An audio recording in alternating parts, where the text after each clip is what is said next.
So this is what everybody really looks like when they take their mask off after guns, beer, and therapy.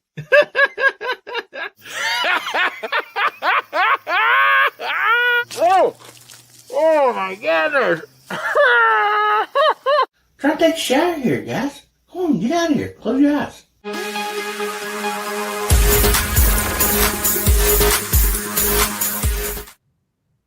Howdy, Hillbilly Nation. It's American Hillbilly. Man, it's good to see y'all out there this evening. Man, what an awesome side chat we got going already. Man, oh man. And I hope everybody's having a wonderful Saturday night. This is Saturday Night Live. But anyway, we have some awesome people back there in the green room. And we are going to bring them out here in just a little bit. And anyway, I want to thank you all for being here tonight.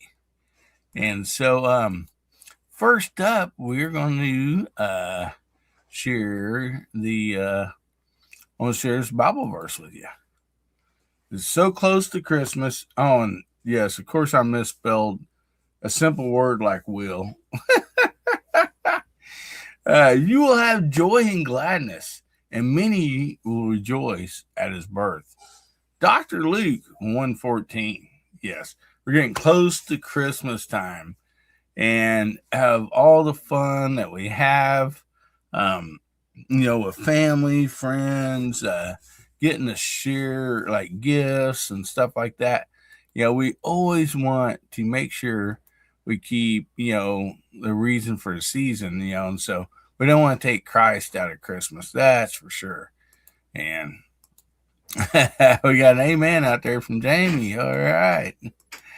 Man. But anyway, enough looking at me. Let's bring some of these folks out of the green room, and we're going to be talking about air guns tonight. Yeah. The weather's getting cold, and, sometimes it's just, might be impossible to get out there on the range with the weather conditions, this and that. And so, this is something that, we can do, in the basement or in the garage or something. We can do it safely or, down the hallway. But if you're like me, don't miss and put holes in the hallway door because eventually your wife will see them. And it's oh my God. What? What? I did not know. Oh, you didn't see that? I thought you seen those. You put a hole in the door. Oh, well, I thought you already knew it. But evidently, you want to say hi to everybody, Ames? Yes. Hi, everybody. We got grandkids over tonight. We got grandkids, so I was grabbing center, left, right dice out of my room and didn't know there was a hole in the door, but I see it now. Well, I thought you already knew that. No. Dang, I got myself in trouble. You did. Oh, my gosh. Yeah. Yeah, I'm always doing that. Every time I turn around, I get myself in trouble. So anyway, let's bring some of these fine folks out of the green room before they eat all the Christmas candy that's back there. First up, we'll bring in Moondog. Hey, how you doing, Moondog? Very good. And I just found out this evening that it is Gaudete Sunday in Latin, which means it's the rejoicing Sunday, because this is only one more Sunday before Christmas. Yeah. Mm-hmm. It is. And man, Christmas this month is just rolled past so fast for us. But it's been a good December thus far, so I'm happy. Jamie goes a fish and keep his mouth shut and wouldn't get caught. Yeah. Oh my goodness. Well, good to see her. And Hasbro threw out a membership milestone out here for 16 months. Nice. And back up here before we got started, I gotta shout this feller out. Let me go up and find it. Our good buddy J Delta threw out a 1999 super chat. Says win flag. And He's referring to Cooter's hillbilly win flags. So anyway, thank you very much for that, buddy. And get down here and catch up on everybody else's comments. Thanks for being here tonight, Moondog. Of course. You ready to talk air guns some? I mean, oh yeah, I'm not necessarily an expert, but I did grow up like many of you shooting a BB gun first. So yeah, that's pretty much the extent of my experience with it. Yeah, it's kind of like for a lot of us, it's the root of our love for the Second Amendment. So anyway, well, let's bring some of these other fellers out here tonight. We got Hasbro coming up next. How you doing, buddy? Hey guys, good to be with you tonight. It's getting really serious around here now. We had I went out and shoveled about 4 inches of snow off the driveway. Okay. And the reason I did that is so I could get my tractor out to do the rest. Okay. So I got that ready, but now it's dry and I got icy melt stuff down, but the problem is it's going to be 3 degrees in the morning. So that stuff's not going to work. It's trying to get real cold. Yeah. I knew a guy that he lived like what was it? Iowa, Nebraska border to Missouri, right in there. And he said his driveway is about a quarter mile. He said when I couldn't stack snow up any higher on the edge of my driveway, getting to my house, that's when we'd load up and come to Missouri. But he said he hooked up a deal on 3-point deal on his tractor, like a seed spreader, but thing like for rock salt. So he would like drive his closed cab tractor up and down, the driveway and everywhere, spreading rock salt and stuff. Spreading rock salt and good cheer. Yeah. The problem is around here, people are just idiots. Because it's southern Indiana, and so they don't get snowfalls like this very often. And it's like I grew up in northern Indiana, snow, ice all the time, right? And you get a couple inches of snow, it's like it's no big deal, but they can't handle it, or it's just really sad.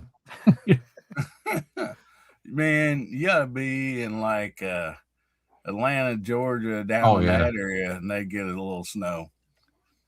You better value your life and getting out on the highway with any of that, because it's 75 mile an hour regardless. They they don't know like what that means. And we literally sat one night and on TV and just watched the news because like cars, it's like bumper cars going down the interstate, pull out the pass and just start spinning and crash. And it's like, man. And we were actually just across the border in Florida, but we get that local news from up there, and man, right. The edge of town I live at is where there's a lot of money, and I live just past that money. But there was a kid out driving. I've seen this car around, but he's driving a Maserati. Okay, it's like, okay, this is cool, right? He's driving in the snow. Oh no, he's driving in the snow. He didn't even clear the snow off the windshields, right? And he just keeps going down the street, gassing it, thinking he's having fun sliding. I'm just waiting. He's going to wrap it around a pole, Yeah, I doubt that Maserati get up to 185 like the song said. Yeah, that's right. Eddie Money. Yeah. Put me on the trivia show, Eddie Money. Yep. Well, I always thought it was fun, like my Camaro. Oh no, wait a minute. Yeah, I think it's right. I could be wrong. I'm trying to remember. I don't remember who sings it, but awesome song. I go out there to scrape my windows, like got ice on them, and I always thought it was really funny. I just scraped 2 eye holes and then get back in the car. He had 2 eye holes to look out the window driving to school. Yeah. But, well, thanks for being here, Boomstick. Appreciate you, brother. I'm sorry, it was Joe Walsh. I knew something sounded wrong. Walsh. Thanks for being here, Hasbro. And good, thank you for having me. Yeah, Boomstick, he got it out there, and others. Yep. Yeah, Bob. Look at all that. Yeah, Mr. Bob, all of them. Like Joe Walsh. That's right. It's like I knew something didn't sound right. Big guys had to shovel 10 to 12 of that nonsense snow off my sidewalks and driveway today. Dang, man. Well, talking to somebody, he's from the northern part there, Illinois air guns there. Rod, how you doing, buddy? All right. How you all doing? Good. Why ain't you out there fishing and this stuff? Oh, boy. Too cold for me. I like your channel. I love it. It's like fishing and then air guns. And, you need to combine those and shoot fish with air guns. I used to bow fish them. Yeah. Oh, okay. That's about halfway there. Yeah. I'd go bow fishing. Well, I deer hunted with bow and all that stuff till I kind of bust my shoulder up and made it kind of hard to pull a bow. Yeah, I can see that. Yeah. Mark Thomas says, I'd stand on the hood of my Jeep and pee a portal on the windshield at the Jeep thing.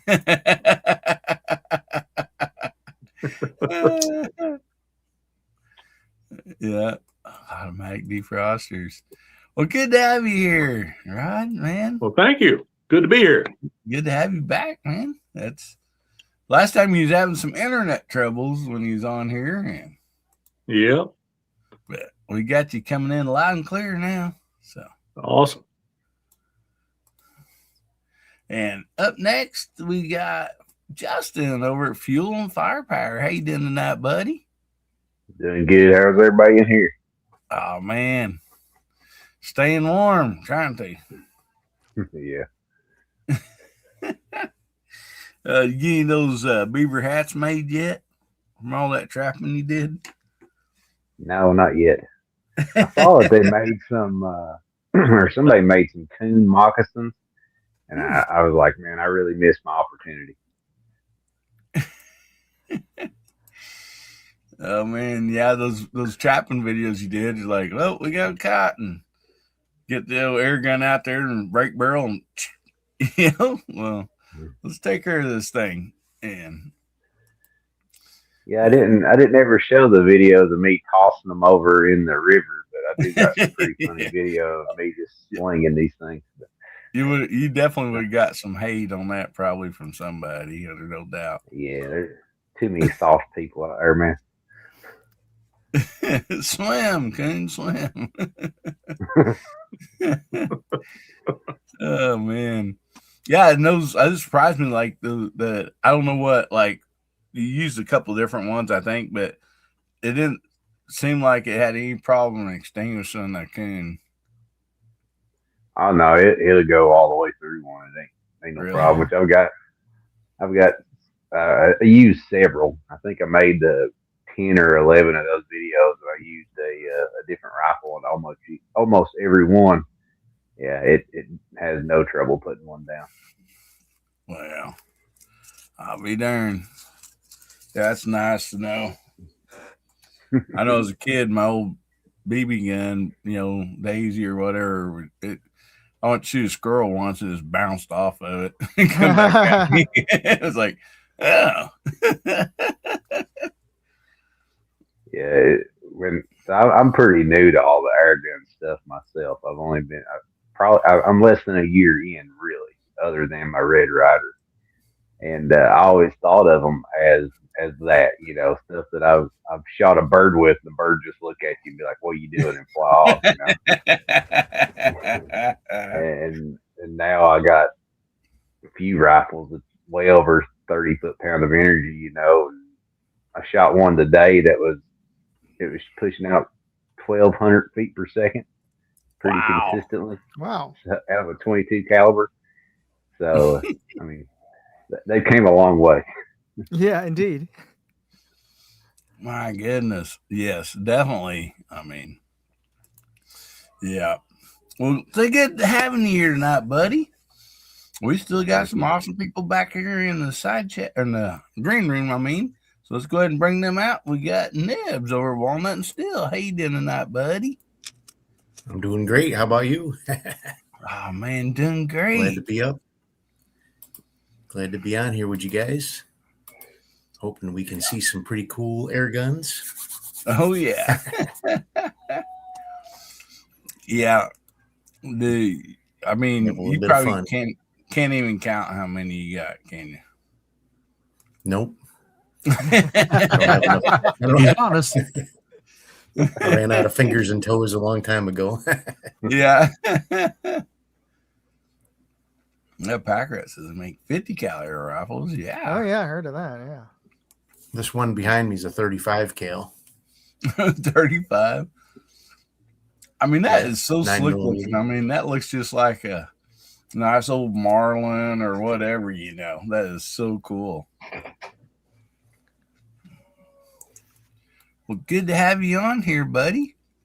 And Yes, let's sir. bring out some more people here. We got our favorite coconut CEO. We got Jose. Hey, good night, everybody. Hey, everybody. How are everybody doing today? Great. Thank you for having me tonight. Talking about weather, we're going to have 53 tomorrow and then 19. As long as you get, it's about That's 7 o'clock. That's And a then crazy swing. Yeah, I know. And then Monday, the high is 36, the lowest is 16. Dang it. So, is that allowed down there in the Carolinas? yes. And so it will be no shooting for me on Monday. I'm not going anywhere. Del Pogue got the right idea. Kick back in front of the fireplace. There you go, buddy. I think I better go get me a BB gun tomorrow. Hey, I almost bought one you really wanted. It was an Anschutz. Oh, really? Yeah. Yeah. A friend of mine has a few of those. I can't shoot those indoor. That'll break anything. No, this was a Model 250, and they said it was one that everybody hated because when it fails miserably, and you can't repair it. So I didn't buy That's it. it. Yep. Mm-hmm. I have a 335. Yeah.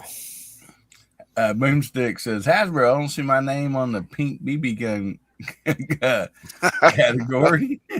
I saw that. I haven't got to him yet today, so I will. Also, there's going to be a pink BB gun deal, huh? Well, if he wins something, it's going to be pink.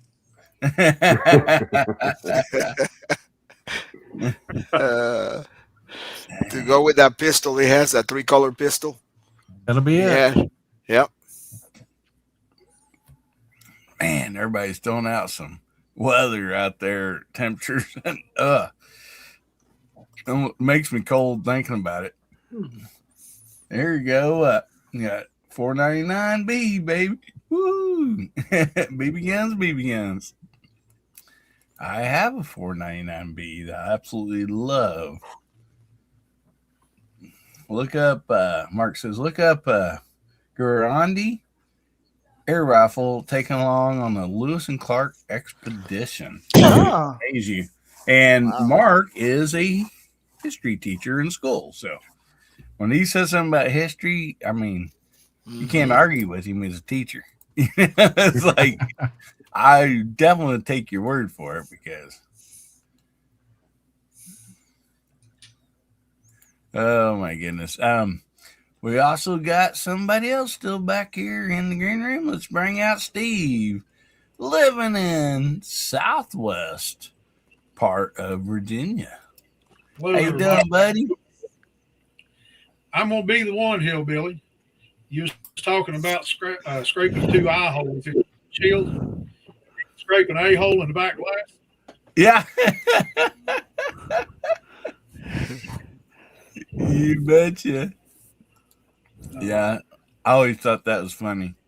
You can't see very good, but I just thought it'd be funny to people I'd be meeting. You know, there's two round holes, you know, for me to see. Yeah. And sometimes if I had time, I put a little smiley face below it. Or leave forward, and instead of scraping, I'll just throw washer fluid on the windshield, and then it starts freezing over again, and you're wiping, spraying washer fluid as you go down the road till it heats up. No kidding. Oh yeah, more than once. Man, in college one time, we had like a freeze or whatever, and I literally watched somebody out of our apartment window go out there with some hot water and throw on their windshield. Oh, yeah. Their windshield went.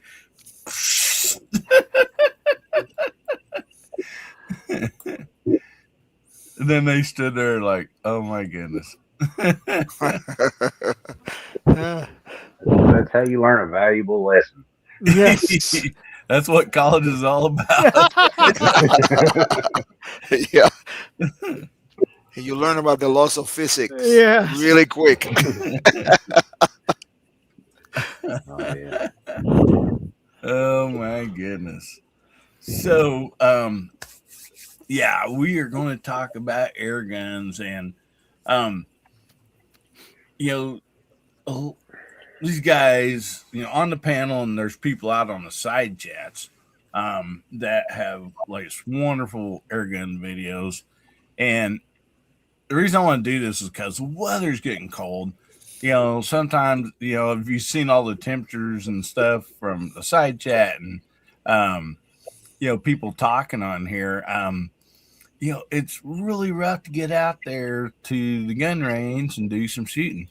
And I don't know about everybody else, but for me, like my love for 2A started, you know, not only watching Westerns, blah, blah, blah, and all that, but, you know, getting that first, you know, Red Ryder BB gun, you know, and, you know, that just, I was hooked, you know, it's like, you know, it's just from there, it just, you know, did a snowball effect, you know, throughout my life.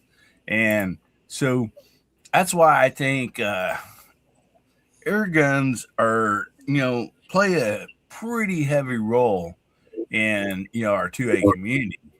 And my grandchildren, they start off, I mean, it's like you don't just go out and buy your kid, you know, a motocross dirt bike and put them on it. No, you start them off with a bicycle with training wheels, take the training wheels off, you know, blah, blah, blah.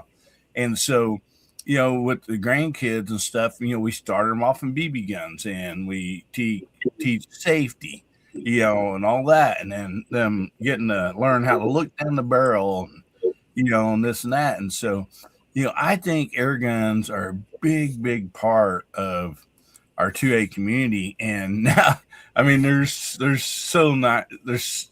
guns out there that literally will take down, you know, a whitetail buck now, you know, I mean, you know, and so that's another thing about them is there's, you know, certain maybe cities or, you know, states across the United States, and maybe in other countries that, you know, they can use air guns and not, you know, firearms. And so anyway, you know, so, you know, I still think they play a very important part in, you know, our 2A community.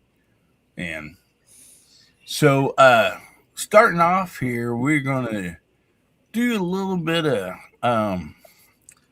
like history, a little bit, Hasbro. And then we're going to call it the side chat here in just a few minutes, man. We got 43 people out there, man. Good to see each and every one of them. Just appreciate you all being on here.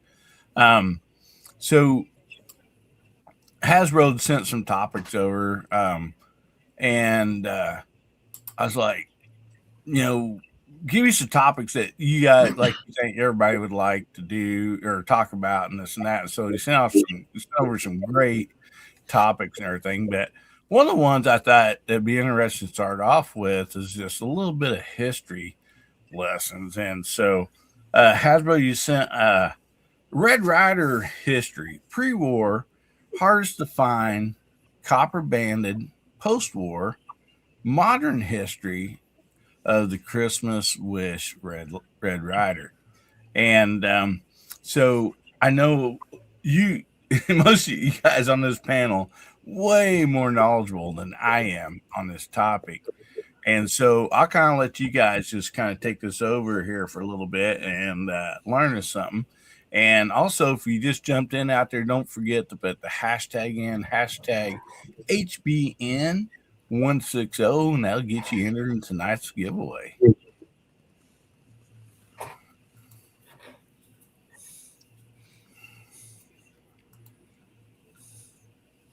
You there, Hasbro? Oh yeah, I'm here. I'm sorry, I didn't know you want me to start. So yeah. So I'm going to start this discussion, get a lot of things wrong. I'm going to turn it over to Nibs and the rest of these guys to fix it. Okay, but I have been hunting, and I have several of the Red Ryder models now.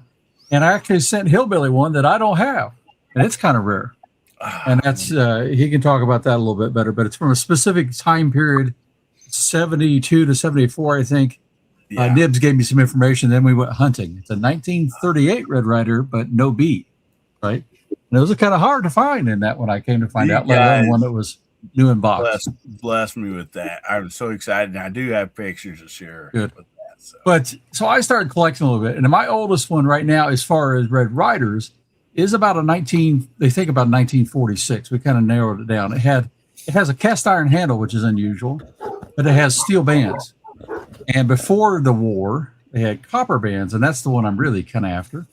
And but anyway, I'm going to defer most of that off to Dibs and the rest of these guys because the history of the Red Ryder is pretty cool. And what you see is the movie Red Ryder really never existed until after the movie. Well, actually, right at the time of the movie, they started making a movie version, The Christmas Wish. And so go ahead, Nibs, and tell everybody a little bit about that.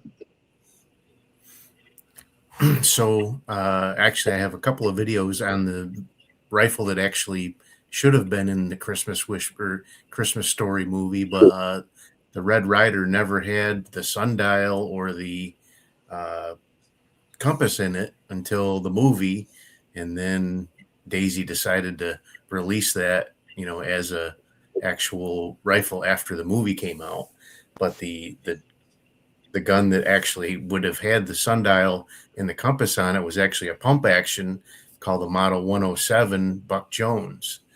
And one of the old fellas at one of the local gun shops has one of those, and I've borrowed it a couple times and done a couple videos on it. They're very rare. They're very tough to find. But his is in really nice shape, and I've been able to borrow it a few times. I borrowed it last year and did our Christmas challenge last year with it. So, yep.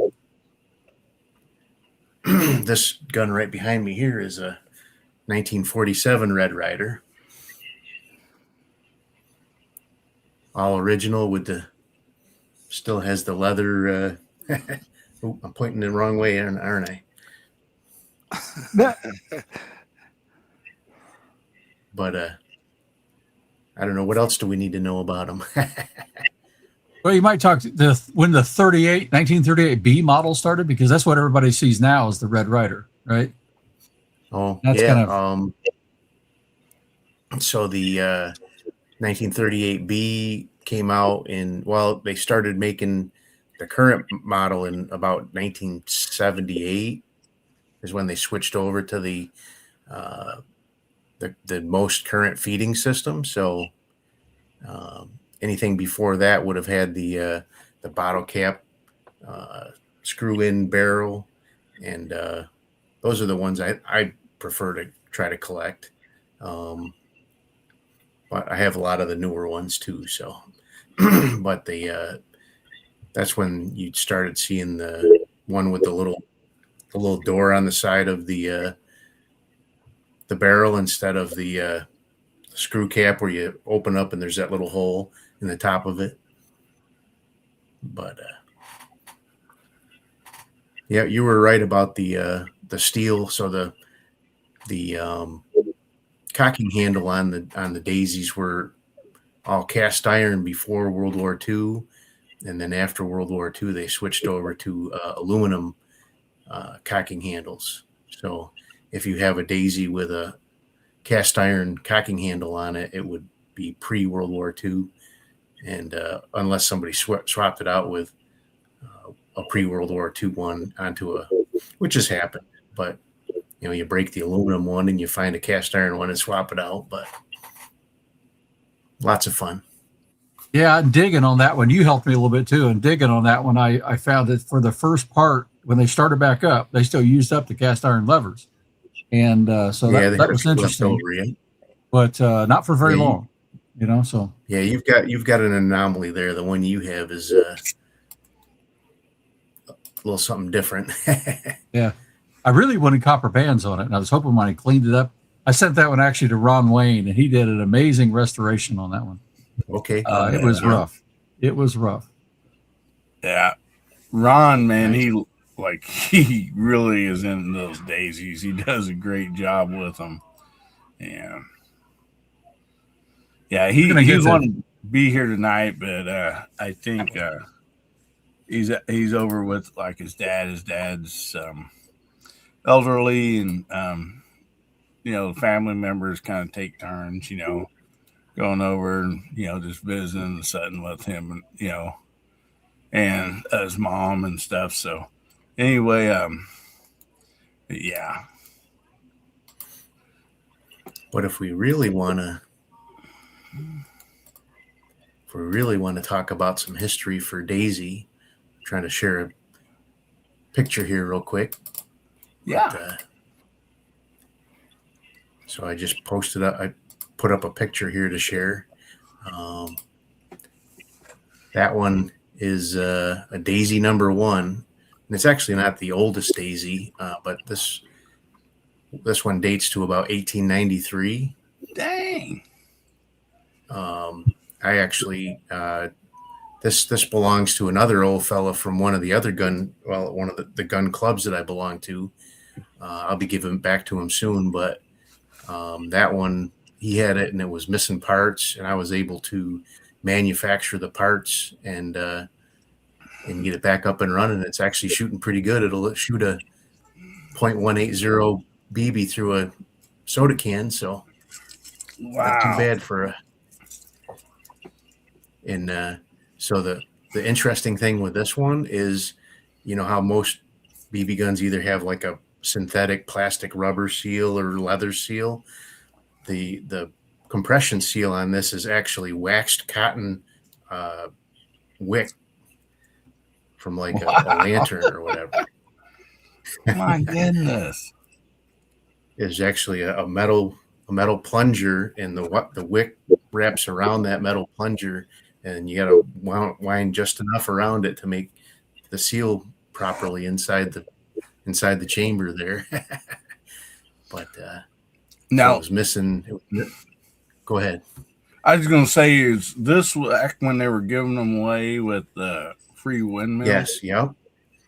So that was where the whole Daisy thing started. Was they were actually a windmill company, and whenever somebody would buy a windmill, they would give one of those rifles away along with it. And I think they had 4 versions, and the one that I have there is the 4th version. So, but ain't that something? And didn't eventually the the BB gun business was going so good, and they quit the windmill business or something? That's what I understand. Yeah. Yeah. Then you get into the old. Go ahead, Dimps. What's that?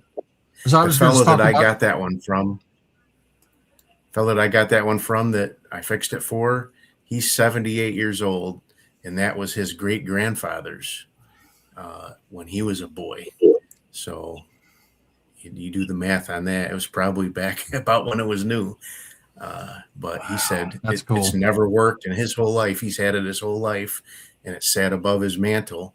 It just never worked because it was missing those parts. So it's pretty cool that I was able to get it put back together and up and running for him. That is so cool. And Mark Thomas, of course, he's an awesome leather person out there, leather master. He said he's made some leather seals. He says wax cotton is pretty cool, though. Yeah. Yep. And the pieces that I used to make the pieces inside there was a piece of 1/2-inch conduit and the wire bail, those little spring-loaded chain things that go on a screen door. So if you can put the picture back up there 1 second, I can show you a little bit. So can you see my mouse on the screen? Yeah. So this little handle right here is the cocking handle, and attached to right here at the knuckle of the cocking handle is a little wire bail that connects to the spring inside. And when you pull that back, it actually pulls it back and engages it to the trigger, and that wire bail was missing. And I used the wire pieces from a spring door return to make that wire bail. Well, that's probably what they used back in the day, to make it. I would imagine. That And is then the so little piece cool. that's just inside of just above the trigger assembly that actually holds everything in place was missing. And I found a picture of it. Somebody had one all tore apart, and I was able to reproduce it from that picture that somebody had posted up using a piece of 1/2-inch conduit. Wow. That is so cool. Daisy actually made a reproduction run of these back about 25 or 30 years ago. They made 1,000 of them, and those are almost as collectible as these original ones. Wow. So, what you got your picture up there? Is there some other air guns that you want to share while you got all that pulled up? Well, this is just one screenshot here. I could let me stop sharing that, and I can share some other things here. Let me see what I can do here. Alrighty. So let's see what this does for us. I got my file explorer. Is that going to let us see my? Yeah. Okay. So you asked me to put up the Quackenbush here. So yeah. Why isn't it? I guess I'd have to share the entire screen. I own a non-functioning wall hanger Quackenbush that Nibs is going to make run again for me. I'm working on it. It's beautiful just being a wall hanger, but it's going to work. Yeah, we got the spring for it now, so I think we got all the pieces we need. I just need to finish putting it back together.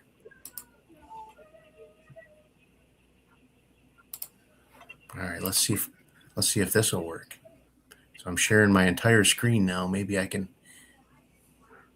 Yeah, let me see what that does. Well, nope, wrong screen. So let's see here. Get my. This is where I'll go. Nibs, you visit sites like that? Now I did it. Yeah, look at there. Ain't that cool? How do I stop sharing that? There we go. That ain't gonna work. Oh. I broke the internet. While he's doing that, we can talk about what I put up in the background. So if you see, we got the Red Rider, and you probably can't see. I don't know if I can get out of the way. There's a sign on my wall back here that says King Air Rifles.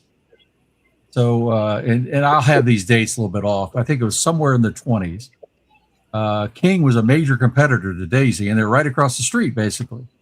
Yeah. Pretty much, And and so eventually Daisy buys King, and they still make the King models for a while, but eventually they said, "Oh, that's enough." And the rumor is they took all the dies, the molds, as you will, that do the stampings, and dumped them in the Plymouth River. So supposedly that's where they are. No kidding. Dang. I have a couple Kings, and I know Nibs and a few others do here as well. So it's one of those. That's the earliest story of all these guns that were lost in a tragic river accident, right? Yeah. Yep. That's what happens when they start to claim them. Yeah. Yeah. And now, the Daisy place is just down here in Arkansas, about 45 minutes from me in Rogersville, Arkansas. Yeah, And so it's I need to Crossman. go down there sometime and go through the museum and videotape it and stuff to share with everybody. Well, the problem is we talk about these unfortunate boating accidents if they come after your guns. Nibs is going to need the boat the size of the Edmund Fitzgerald to lose his. That is I live near the largest lake in New York, so they're going to have to do a lot of pumping water before they can find everything they have to. Yeah, there you go. That is cool. All right. So this here rifle is a Quackenbush number 5, and this one here is very, very cool. This one was made in about 1905 per the serial number, and the thing that really kind of is distinctive about this one is it is a 22 caliber air rifle. But you see this little let's see, there's my mouse. You see this little door right here on the back of the stock? You open that up, and inside there's a little metal piece, and you take that metal piece out and you replace the breech seal back here with that little metal piece, and now this gun will actually shoot 22 shorts. Oh my goodness! Cool. Wow, that is cool. It's actually a firing pin. So when you cock it, you put your 22 short in there and you close it. When the hammer flies forward, it hits that little metal piece, and it actually acts as a firing pin and crushes the rim of the 22 short. That I got a question about it's that. It's a really pretty accurate air gun. It's not very accurate as a 22, but it's I can still hit a soda can at 20 yards. But Billy, you do not get one of these. I can imagine the hole you put on Ames's door inside with a 22 short. So let me ask this: if you buy that, do they? You have to have it shipped to an FFL or? So I actually did buy this from a local. I bought this from a local gun store, and they had no idea what it was. And when I bought it, I had no idea what it was either. And so afterwards, I went back to them later and told them it was actually a firearm, and they were like, "Well, it's an antique, so we're not too worried about it." So. Yeah. But technically, I guess we should have done a background check on it. But yeah, background check on the guy that owns more rifles than the FFL does. My goodness. Now, if you live in Illinois, anything over an 18 caliber is considered a firearm, even though it's an air rifle. Really? Oh, geez. Oh yeah. You got to do the background checks, fill out all the paperwork, and do a 3-day waiting period. That is insane. So does that go the same for ball and cap guns? Like I'm not sure about that now. It used to be you could just go buy them off the shelf like you could air guns before they changed the air gun thing and made it a firearm. So I'm not real sure. I'm not into black powder stuff, so I'm not sure if they are or not. Oh man, that'd be rough. So Nib's got another picture up here. Well, I was just putting one up there. I was hoping somebody else would come up with one too, but we got some others too. No, I don't mind. I don't mind talking about mine for sure. But so this is the oldest air gun in my collection right now that I can specifically put a date on. This one, per the serial number, was made in 1883. Wow! And this one actually shoots 22 caliber lead round balls. And if you see my mouse going there, there's a little magazine that runs across the top here. And you actually pull the follower back, kind of like those Daisy pistols we got now, those Red Ryder pistols. And you lock it back, and then you load up 18 or 20 lead round balls there. And then this little tiny toggle right here, every time you cock it, you flip that toggle, and it'll drop a round ball down into the chamber, and then you shoot it, and it's pretty cool. So, wow, yeah. Ozzy's in Illinois. He says black powder has to go through an FFL there. Dang, that's I kind of figured it probably did since they made air guns that way. My goodness, that's terrible. I do have another air gun that could be older than this one, but I can't verify it because the that one was made between 1873 and 1900, but there's no serial number on it, so I can't date it as specifically as I can that one. Quackenbush, there's actually a book about Quackenbush guns and air guns, and they have a very detailed serial number listing in there, so you can date your Quackenbush rifle or air rifle very very specifically. So all the ones that I have, I know the exact year that they were made. I actually do have one Quackenbush 22 rifle as well that was made in the early 1900s as well. My goodness. That's crazy. Well, real quick, I want to stop and we had Jamie on here at the beginning, and I don't know, he may have had something come up, but make sure tell everybody to get your hashtags in, hashtag HBN160 for tonight's drawing, and it will be a skinny knife. And the side chat's awesome, so I'd like to call out the side chat out there. And see, Moondog, would you care to shout at everybody out in the side chat? What should we have everybody type in? What do you guys think? Oh, Boomstick already jumped out. Yeah, let's go BB. All right. He's Hillbilly, like, you can spell that. Yeah. Well, us hillbillies can even spell that.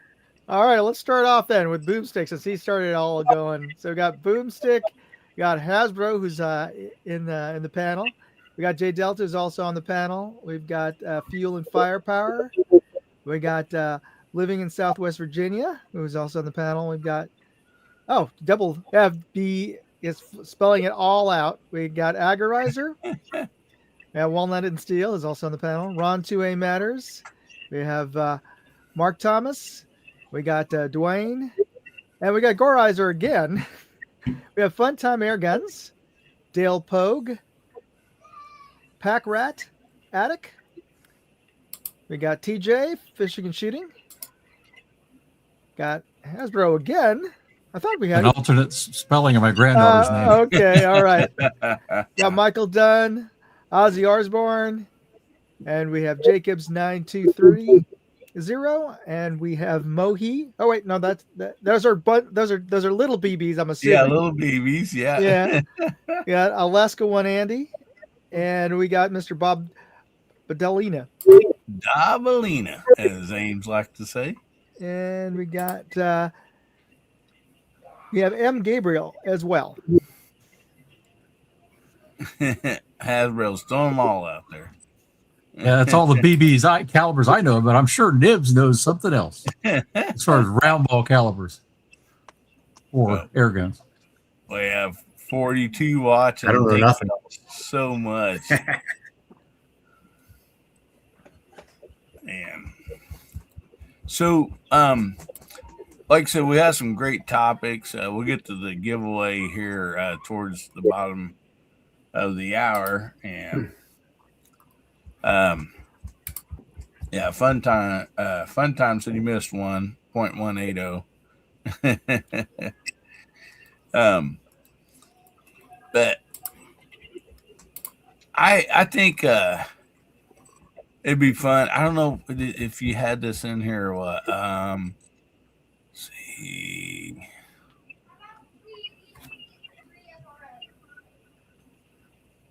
Yeah, you got some great topics, but for I think real quick, we have people on here. We'll go to some more topics here in just a minute too, but let's go around the room and have everybody tell the first air gun they had, growing up. So or maybe you didn't get one till you was older, and so. Moondog, we'll start with you and go around the room here. Of course. I had a Daisy, and I think probably Nibs could correct me here, but I don't remember if it was a Model 35, or was it?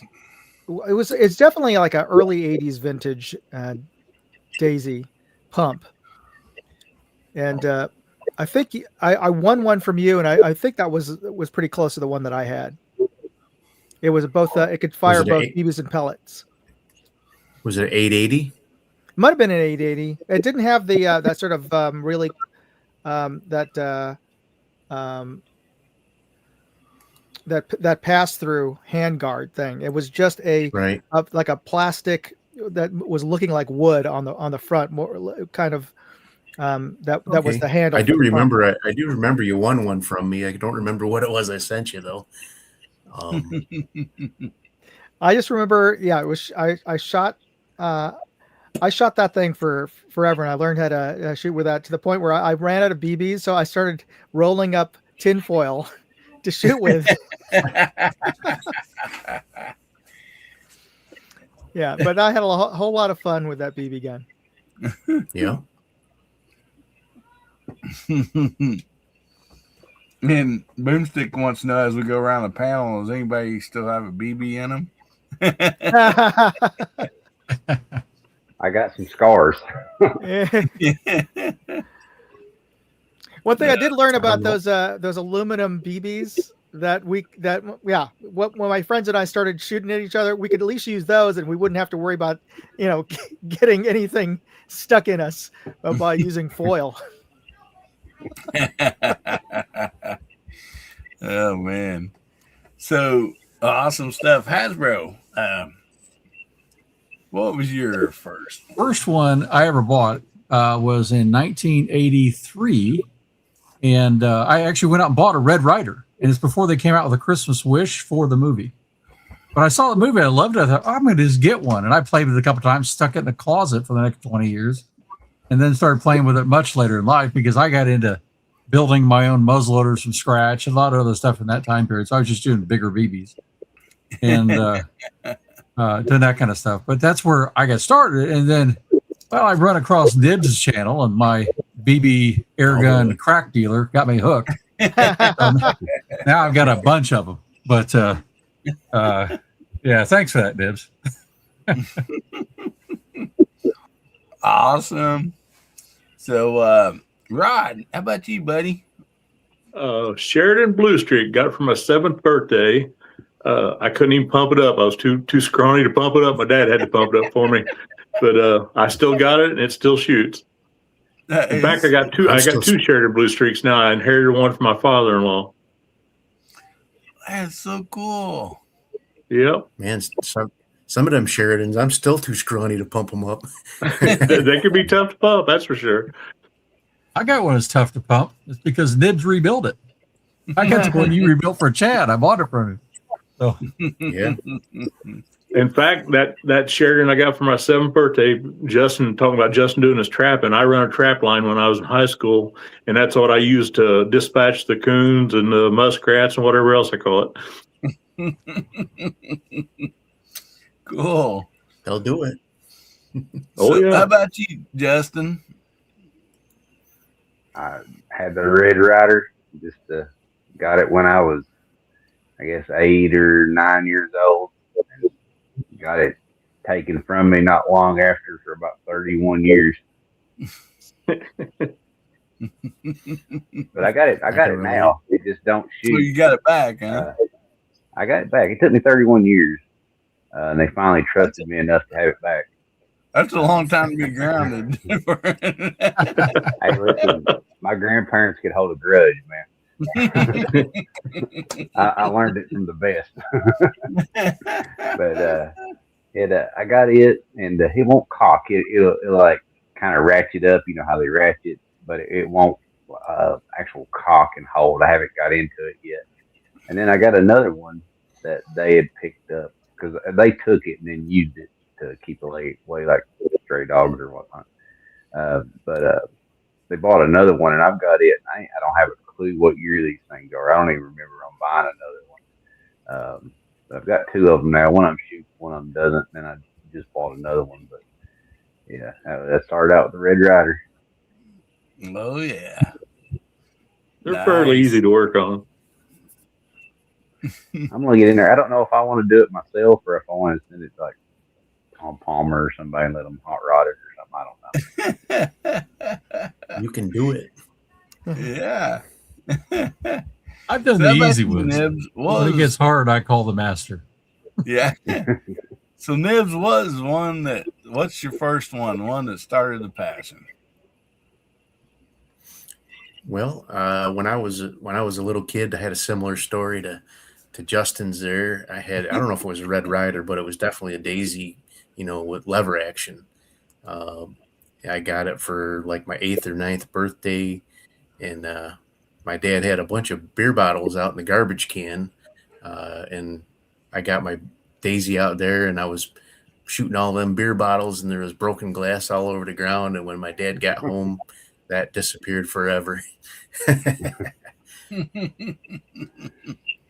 So that didn't last very long. That was a Christmas present that went away real quick. This is one thing those BBs could do is break glass, no doubt. Yeah, and get you in trouble. Yeah. So the reason I got mine that glass and come back at you though. The reason I got my tank in, I was shooting. My uncle had a trailer, and it was an older trailer, like house trailer, and it was metal siding. So I was shooting it, it'd ping off of it, made a real cool sound. And I was like, maybe, right. So I was like, well, maybe I'll shoot that window and just see what happens. Well, like you said, windows break. Yeah. And they was awful mad about it. Putting all them dents in the siding of the house. Yeah. Hey, at that age, man, I was having a great time. See, who did we lose? We lost Moondog for a minute. Hopefully he can get back on here.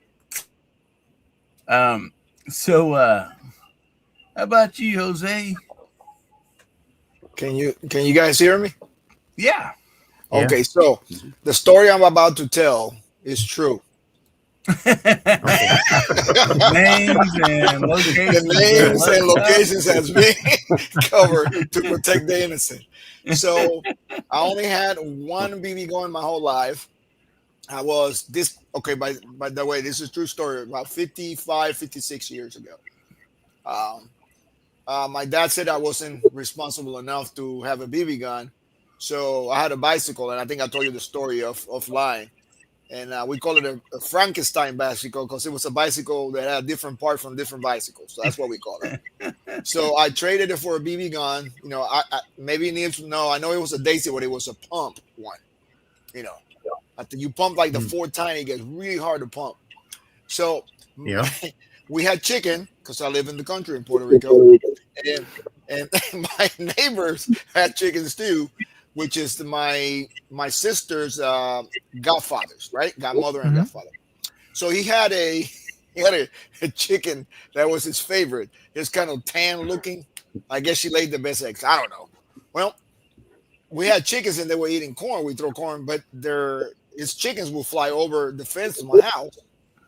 And Tom knows this. Because in Philippines, you know it is. We got fences in the house. So I'm aiming at the chickens to scare them, right? Uh-huh. I don't know about gun, but somehow I fire and it hit the neighbor's chicken in the neck. Oh boy! And no need to tell you anything else. You two, this is 55 years ago. Okay, so Statute of limitations is up. Yes, because so I never aimed to hit that bird. Did you eat it? No, I took it and threw it over the fence. to the woods, and then a couple of days later, I'm in the back door, looking. We had a little land, and I heard Mr. Peter. He called his wife Lou. She said, "Lulu, have you seen my 10 chicken?" I haven't seen her in like 5 days. I just got up really quiet, got back in the house. To this day, I need to confess. So you guys pray for me because I never told him. So that's my experience with BB guns. And of course, my mom told me, you're going to get in trouble. And I had to hide it in the barn from my dad. Because my dad, I would have got a whooping, and he would have taken it away. So, and I don't know what happened to that BB gun because I left Puerto Rico 50-some years ago. Yeah, about 40-some years ago when I joined the Army. So, and we sold the house. We don't know. Maybe it's buried somewhere in It might in the still be land taking there. out chickens. I know, man. I tell you, I didn't mean to. I mean, I was just scaring it, I don't know how in the world that BB took the wrong route. And so I tell people, you got to be careful with those BBs. They can hurt you. I know you can hurt a chicken, but so that's my story there. Boomstick said he got in trouble with shooting one of his mom's hummingbirds. Took him like 100 shots to get it. That's no different than the day, is it? Yeah, I mean, I know if I would have tried that probably in 100 years, never would have happened. But one of those freak accidents, I guess you call it. So. Nowadays, Boomstick shooting flies off targets out there. I know, right? That hummingbird practice evidently paid off, huh? And Gabriel goes, I have no idea what tan chicken you're talking about. And it's. I tell my grandkids that story, and they roll over on the floor because they think I'm making it up. I said, "Nah, I'm not making it up. It's a true story." So, Steve, how about you, buddy? What was your first one? My first one would have been 1971 or 72, something like that, and it was a Daisy. Had the lever, and I was so little that I couldn't just hold it and cock the lever. I wasn't strong enough, so I'd have to put the stock back behind my thigh. Oh yeah. But the real deal when I got it is Mom loves songbirds, and I was not allowed to shoot at songbirds, and if I did, she was taken away from it. But he hated starlings. I guess it's like English starlings or something. And they would nest up in the eaves of the house. So I shot, I don't know how many BBs trying to hit one of those starlings. And I don't know if I guess I was missing them because the thing wasn't real powerful anyway. But one day I just happened to hit one right and broke its wing. And Dad had to come finish it off because I'm in shock because I hit this thing. I had it quite a while, and then I passed it on to little brothers, and I don't know whatever became of it. That is so cool. Well, for me, my first one was a Red Rider. I was, like I said, around 7 years old or so, 6, 7. And the same thing, like you had to put the butt against your foot or something, and probably with the barrel pointing at my face, like pulling up and cocking it, I mean, more than likely, or behind your leg, or, against the tree, whatever, anyway, it was such a cool gun. I mean, I got it brand new for Christmas, and I shot it for a long time till I turned 12, and then I got my first actual 22, which is a lever action single shot, with the fallen block Ithaca, 22. So when I got that,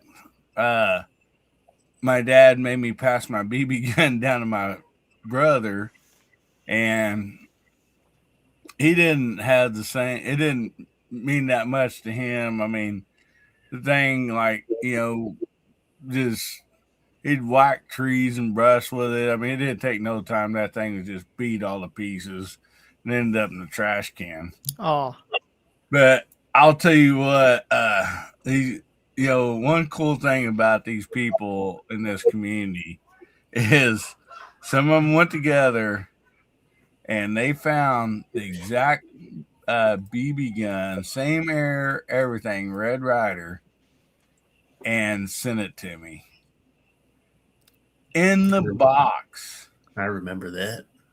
Oh my goodness! I mean, look at that! I told him the box is worth as much as the gun, and it really is. Bro, he goes, "Don't throw that box away. It's worth more than the BB gun." And I mean, it's like What a treasure to have. And I believe on the other side of the box, I should have taken a picture of it. I think it's got some more It does. Yeah. wording on it and stuff. But yeah, I mean, that just brings back memories because I literally remember, almost like it's yesterday. Can't remember anything Ames tells me. Remember, unwrapping the paper off of the Christmas paper off of this rifle, and oh my goodness, I mean, it was just amazing. And see here, Before I pulled the trigger on that too, Nibs was the technical consultant. I was like, this is a good bit. It's like, I'm going to make sure I really have the right model. He's like, that's the one. Oh man. And here I got another picture. And it didn't, I don't know if I ever told you, Nibs, on this thing, but this thing, the box is in amazing shape for its age. But that gun, I'm not sure it's ever fired. If it was put right back in. There wasn't a speckle of rust. There's not a scratch. It's as close to perfect new in boxes I've ever seen. That age. It's tough to find. Yeah. And then I have this one here, or this is a picture of it. Got the right button here. Out of the box, and I mean, it is in good shape. I mean, look at this thing. I mean, this is the before Hillbilly picture. Yeah. And I've actually not even shot it yet. I mean, I'm gonna shoot it on Hasbro's channel he's got.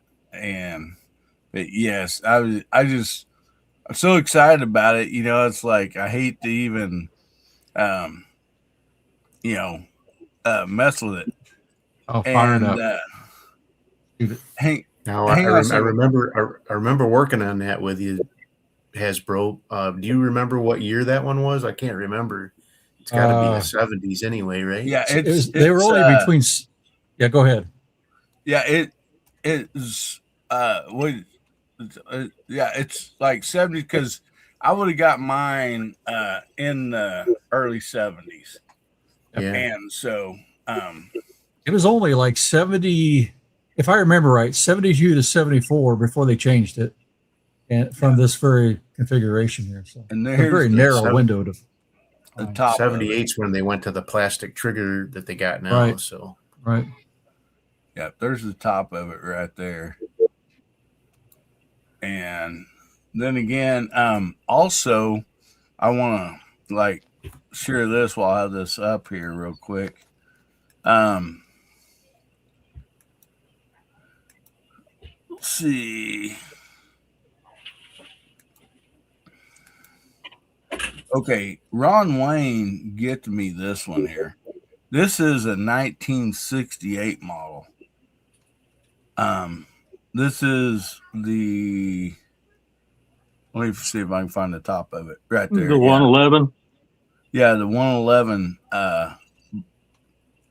Right there, and now it has the plastic stock and foregrip on it. Yep. Does it have a lithograph on it, like a panther? Yeah, right there. Yeah. They only made that 1 year, I think. Isn't that right, Nibs? I'm not sure about that particular thing. It's very possible. That's what I read. They only made that 111 with the Panther lithograph in 1968 only. Yeah, I'm not sure about that. But that's pretty cool. Yeah, that's a blessing from Ron Wayne right there. And he sent and the fact that foregrip in that one is still intact is pretty awesome too. Yeah, it's an all bananaed. Yeah, I have one of them too. But when I bought it at an antique store, and I didn't realize it had lithograph on it because probably some kid at some time actually painted it with a paintbrush. They did take the stock off of it before they painted it, so they didn't get no paint on the stock, but it was just paint. You could see the brush marks in it. So I started stripping it down, and that's when I seen the lithograph as it melted away from the paint stripper. So I did a fire blue on it and put it back together, put a Cobalt 327 spring and bigger shot tube in it. Yeah. And so I bought this 499B off of Ron Wayne. And just to bless me even more, not only did he give me a good deal on this, but he sent that 68, you know. I tried to give Hillbilly twice what he paid Ron Wayne for this thing, and he wouldn't take it. Yeah, man, Ron Wayne like just really blessed me on that. And then also I got one more really quick I want to show everybody, and then we'll get on here. But looky here, I won this from Hasbro, and look at that baby. I mean, that is so cool. And that is a buck. Don't hold that against me. But no, I don't have. I mean, I that's the only one I got. So I mean, Gibbs is the man now. He's going to be doing this before long. He's got to set up some jigs. I know a guy with a laser engraver now. So. Yeah, that was an awesome video, by the way, today. I really enjoyed that. Yeah. So yeah, I just like watching the thing. I just like watching the thing go, and I don't care if it. He's probably got a bunch of holes in him, you know. It's bouncing off and going through, but his eyes are safe. I'm kind of wondering if it'll do tattoos. Looks like a pin cushion, but you know he's good. Yeah, just stick your hand underneath there and see if it'll tattoo. Ooh, that'd be a bad day. Speaking of that, Hillbilly, that kind of thing, though, we might just mention the contest that we started between you and I and Nibs for the Christmas challenge is going to have 3 custom laser engraved Red Riders. Okay, the regular Red Riders. And on each side, one will have that logo like you saw. The other side will be Hillbilly. And then on the buttstock, bigger, will be Walnut and Steel. And then we're going to rotate those around.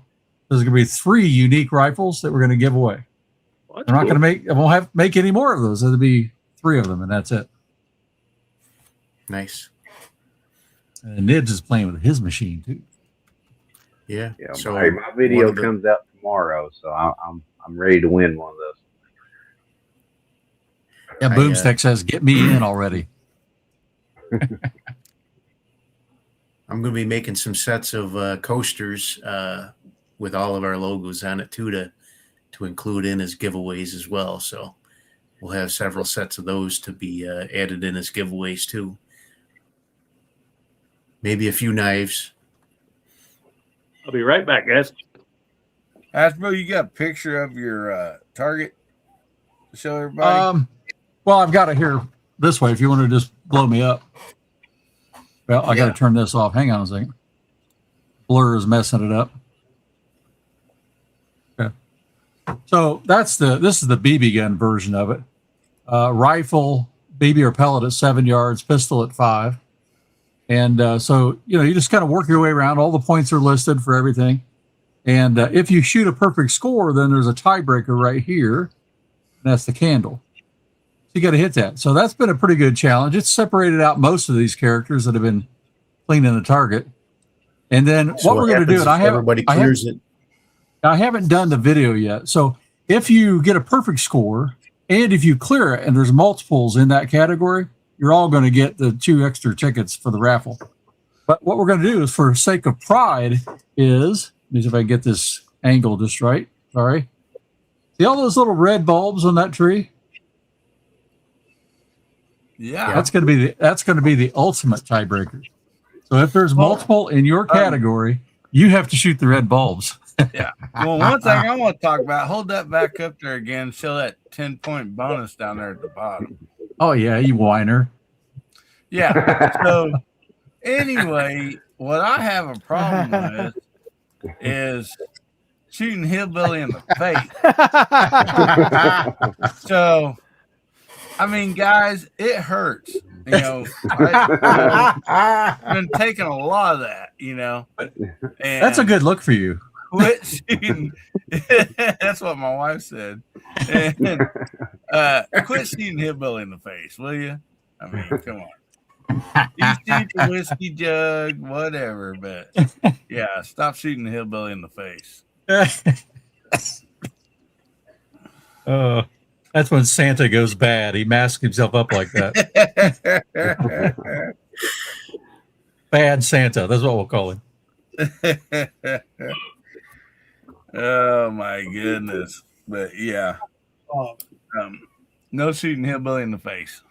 I haven't missed his head yet. I don't know what it is. I haven't. Big head sticking out there. It was real easy to hit. So, oh wow! And Gabriel said, "Dad left me a fiend workaba."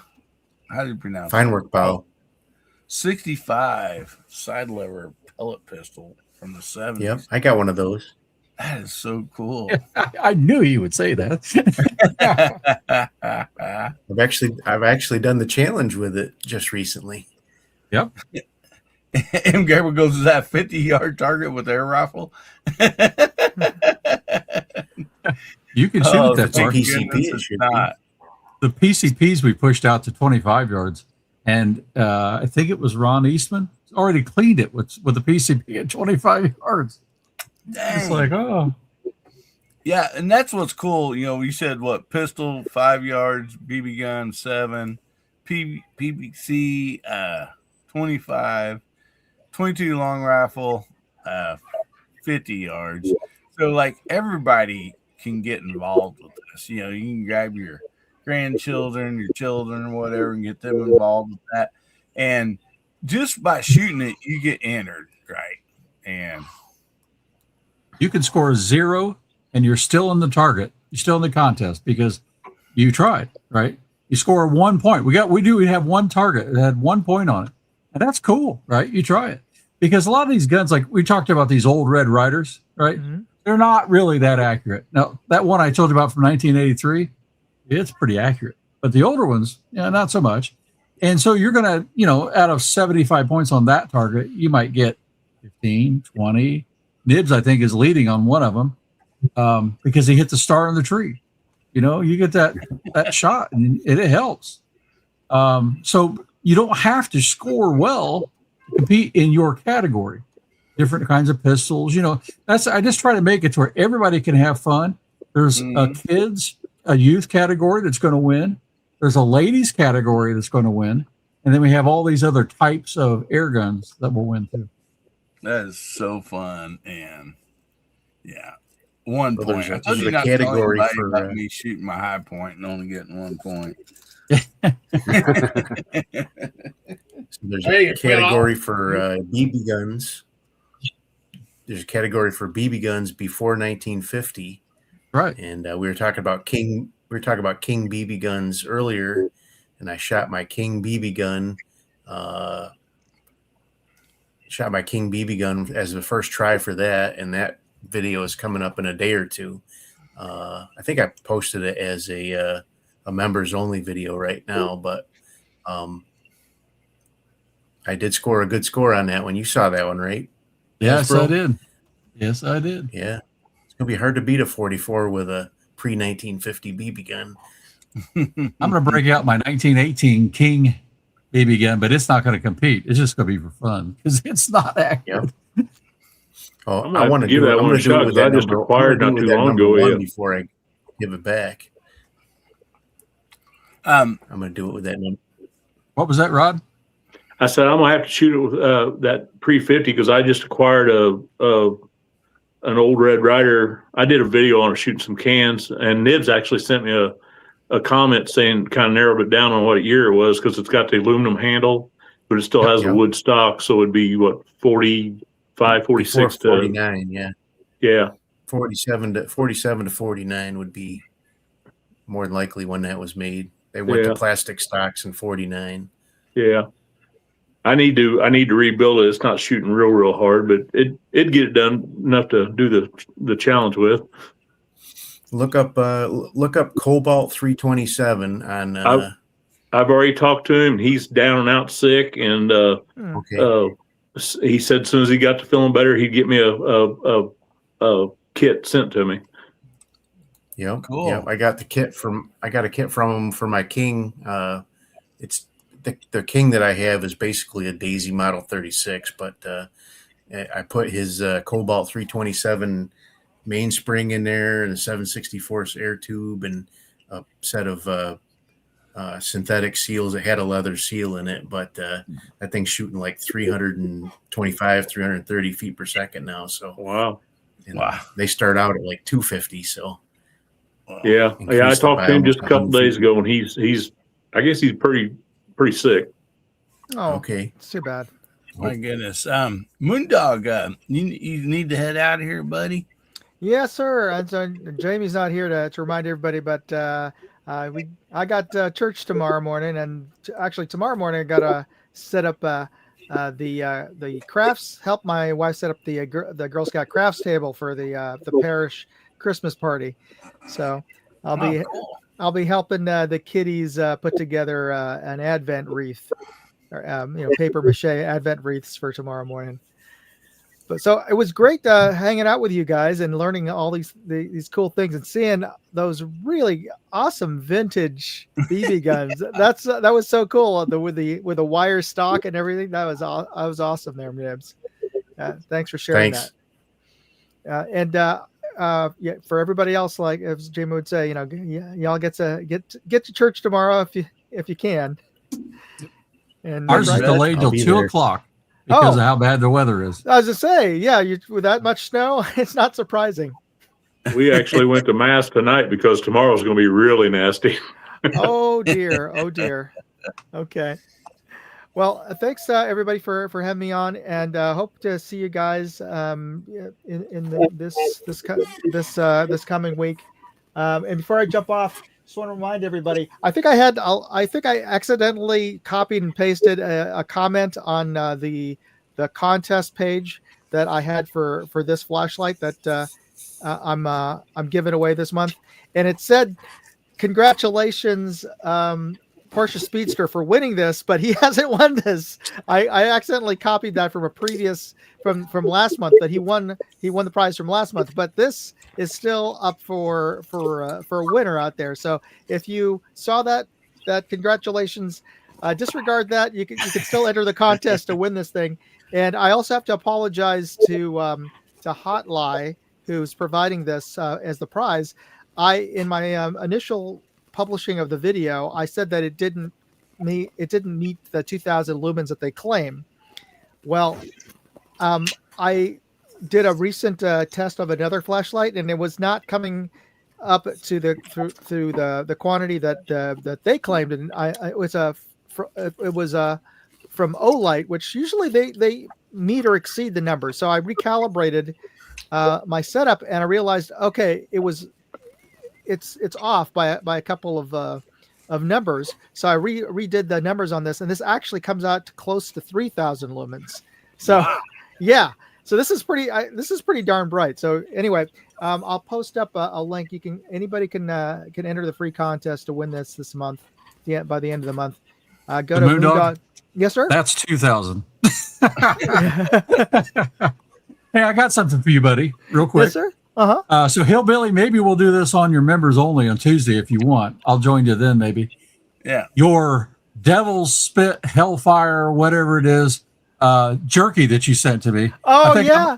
I think I'll eat that live on his channel. We'll see if I keel over or not.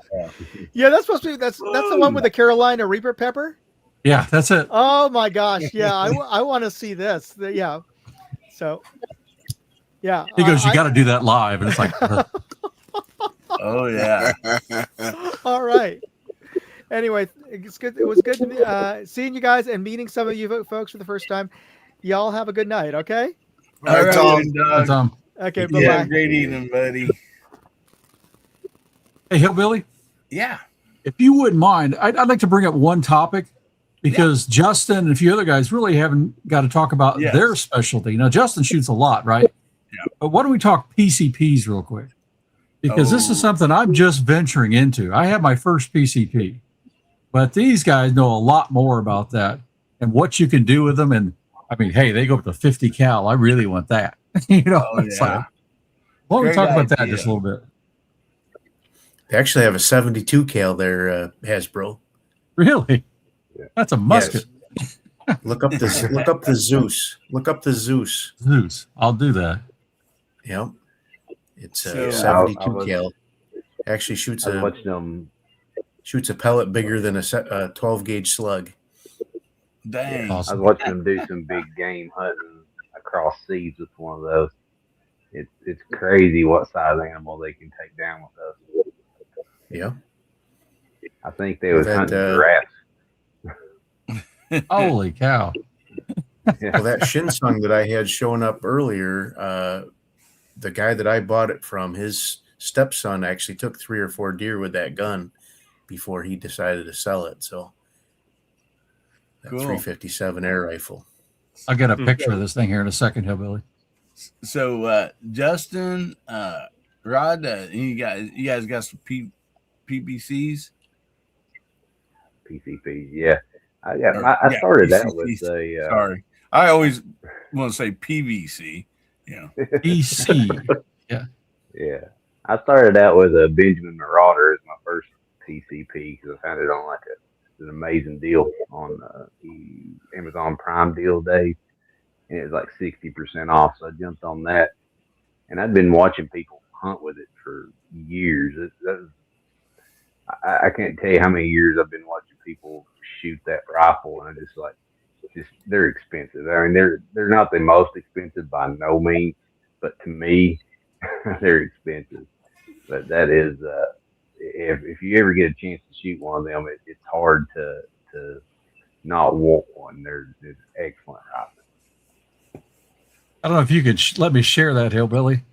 That's that 72 cal rifle, the Zeus that Nibs was talking about. Dang. Look at the air cylinder for it. That's a 72 caliber barrel. That is not small. No, it's you only get. So the thing is you only get 2 or 3 shots with all that air. I bet.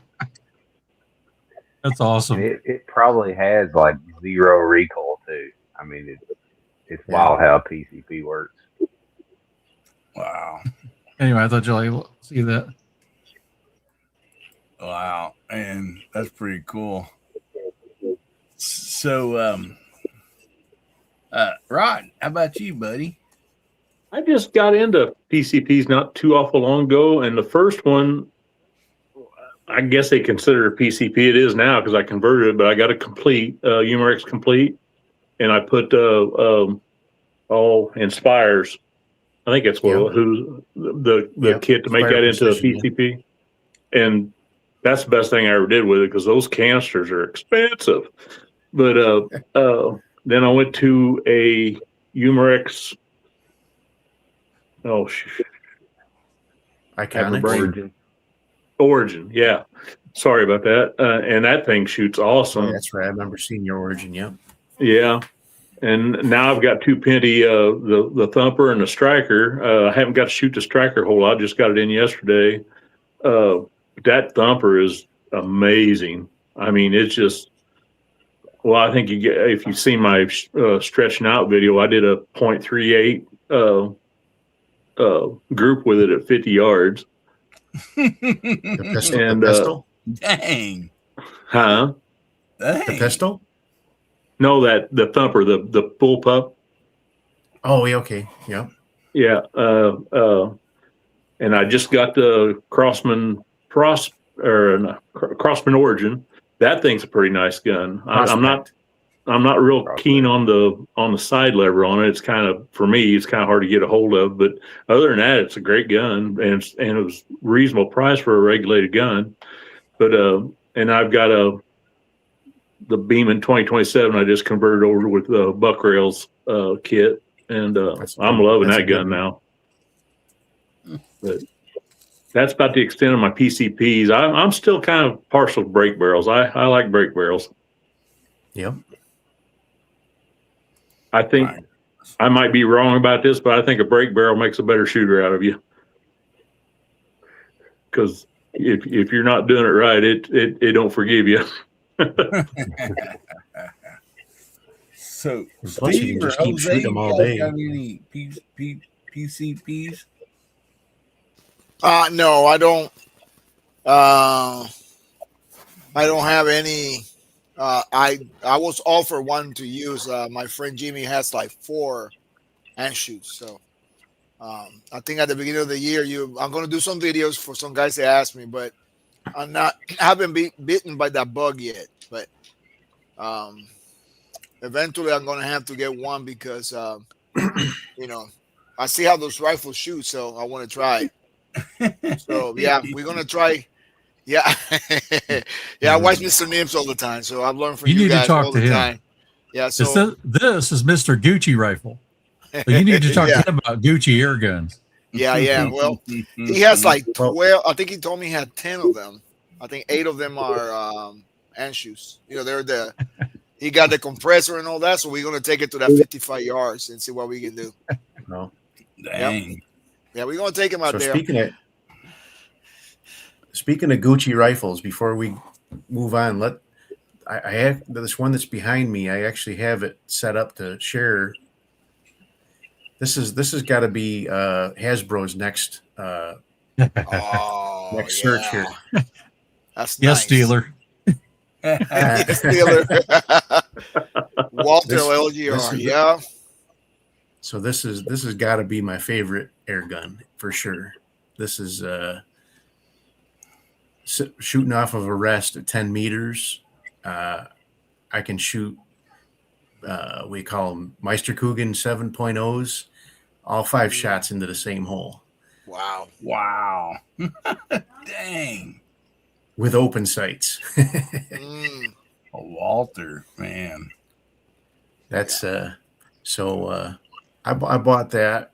So I have a Russian single stroke pneumatic target pistol. And this one, I bought that one from a friend down in Texas, and he sold them both to me for $700. And each one of those are both worth about more than $700 each. And wow. So, but yeah, that's got to be your next one. It just went on my auction website search. So yeah. When I get one, I'm gonna get a Gucci one. Yeah, real Gucci one. Yeah. After the initial costs, they're definitely cheaper to shoot. Yeah. Well, you know, when I do something, I just go all the way in, or I don't go at all. So, you know, I'm with you there, brother. I'm with you. yeah. You know, I go there. You know, I couldn't afford it then. I'm not, you know, but you know, I just save a little bit here. I just ready to give me another ZZ. This guy want to trade me a ZZ for another ZZ, and it has a big, you know, axle barrel like my other one, so I collect those too. So yeah, but the next one is going to be a Gucci Air rifle. You guys will see. Wow. I just put another Gucci one up there if you want to share that one. Yeah. Oh yeah. So that one, and that's about a $700 scope on there too. So yep. Dang. Yeah, man. But that's a nice little Anschutz made before 1980. Oh wow. And I didn't know anything about them, but one of my channel's members actually sent me one to fix for him, and then I just fell in love with it, and I started searching for one, and finally found one. But there was actually nothing wrong with his. He just wanted me to adjust the trigger for him. So wow. But he had tried to adjust the trigger, and it was all kinds of messed up, and I got it down. It was like about a 14-ounce trigger, crisp as glass when I got done with it and sent it back to him. He was tickled pink with it. So yeah, that's on the list now too. Yeah, they're shooters. Yeah. Jimmy has I think he got 5 of the ones that, you know, with the skeleton aluminum chassis. Yeah. Yeah, they're nice. I mean, they are really nice. So that's what we're gonna take to 55. And then he was telling, he knows he shoots all that. His son used to compete. And then my goal is to take it to 100 yards on a non-windy day. So I'm pretty sure we can hit the target. Yeah. So we'll see. Just for fun, you know. Yeah. That's cool. You run out of energy. You run out of energy quick with the air guns. That's the problem. Yeah. Yep. He was telling me that. Yep. Yeah. I still want to see that 72 cal shoot this target. I could probably clear the board in 3 or 4 shots. That's right. Yeah. The target falls over. If I get a paper good just weekend, explode. if I get a good weekend day, I'm going to do my 35 cal at the target. But Yeah. it's got to be a So nice day, a Umarex- nicer day than today for sure. So Umarex has the Primal, which is a shotgun or air gun shotgun. Wow. Yeah. Can I do that like 7 yards? I'm You sure might hit one some- shot I clear it. Yeah, you might hit something. Yeah, I can imagine. Next target. Well, Hey, Hillbilly, I just threw up another image here for you yeah. because we mentioned this, and I thought we should talk about this whenever you want. If you want to do it later, it's fine too. Yeah. I know like most will do the giveaway at the bottom of the hour or a little past that. So bring me back to that here. Real quick, let's go ahead and do the giveaway because I know a lot of people I have church tomorrow and stuff. And anyway, so let's go ahead and do this. That way, if somebody wants to jump off the show after the giveaway, they can. So the hashtag's been scrolling down across the bottom. So get your hashtag in, hashtag HBN, that stands for Hillbilly Nation. And this is 160 and 160th show tonight. So hashtag HBN 160, just like you see right there. We'll give everybody just a quick deal here to get that up there and going. So in case somebody come in late, I know we've had some people that are like right there, Lake Country Air Gunners, Lake City, Florida. Awesome. Now, if you are over on Hasbro or Nibs channel, you will have to, for the pickup tool, which is what's showing here, you will have to jump over and type that in on the Hillbilly Up channel, because otherwise, I don't know why, it will not like cross reference. So like, see Daryl to it in, and Bobby there, but it will not pick those up for some reason. So, Hey, Hillbilly, speaking of that chat I just put out there, yeah, at Mohi 303, that's Chips, right? yeah, Jason. And Chips last year kicked in some really expensive knives, that giveaway. He called me up yesterday, and he's going to be kicking in some stuff for this giveaway too. So I'm going to call him out, but if my name comes up, I'm going to give you his information. We'll send it to him. Okay? All righty, man, that's awesome. 'Cause he's on the other channel, and he can't see so well. So he'll if he's on there, he'll win on mine. Awesome. Well, yeah, he's such a great guy, and it's so wild that like you guys knew each other, and so yeah, Good guy. yeah. He says, "Woo, 160 shows, woo." Yeah, I mean, yeah.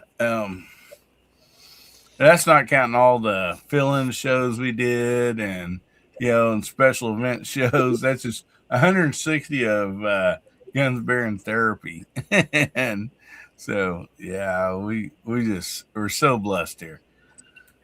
So hopefully gave everybody enough time to get their hashtags in, and I'll wait one more.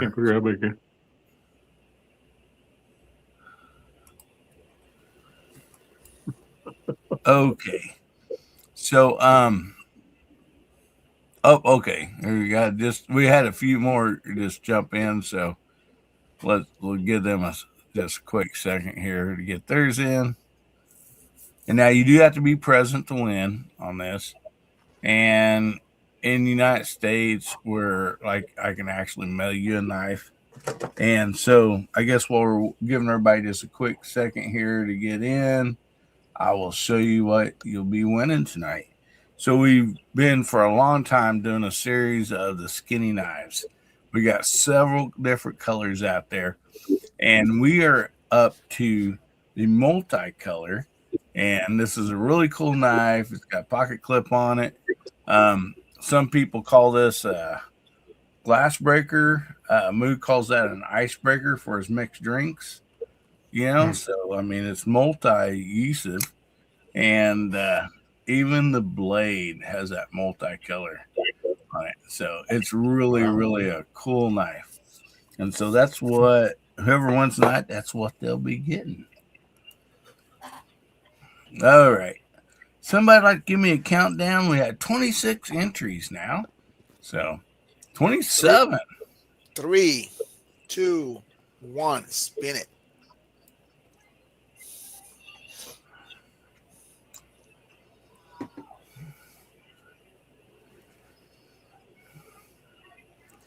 Justin Lowe, finally. Who's that guy? I don't know. Anybody know Justin Lowe out there?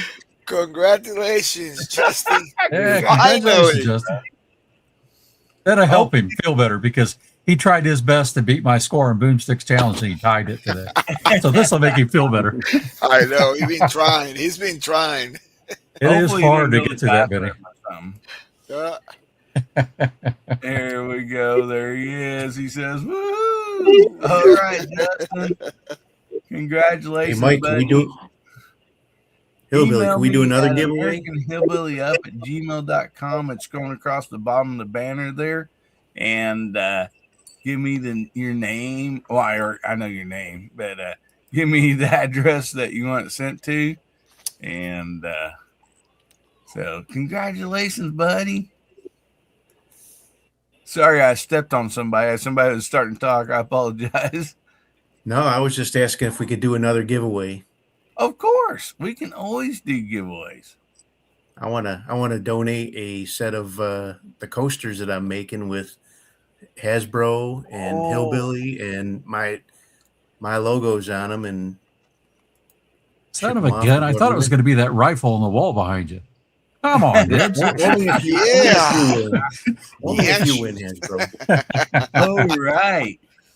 Yeah. So don't go anywhere. And whoever wins can just contact Hillbilly, and he's got my email address, and I can get him out to you.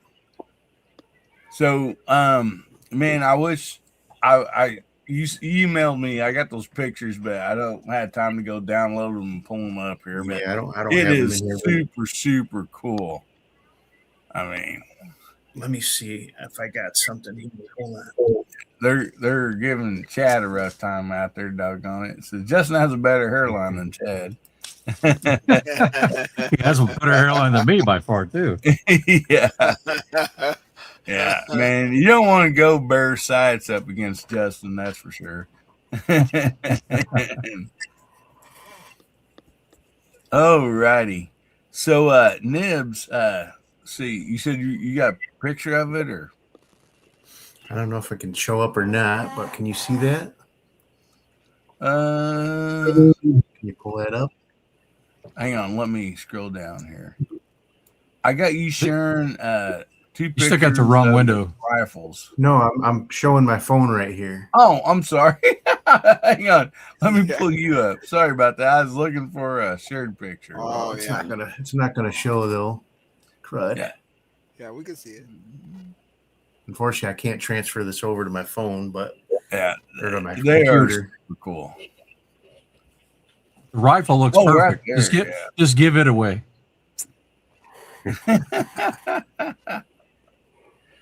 Oh well, it's not gonna. He's got a video. Check out his video today. You'll see this. Oh yeah. Yep, that's pretty awesome. That is so cool.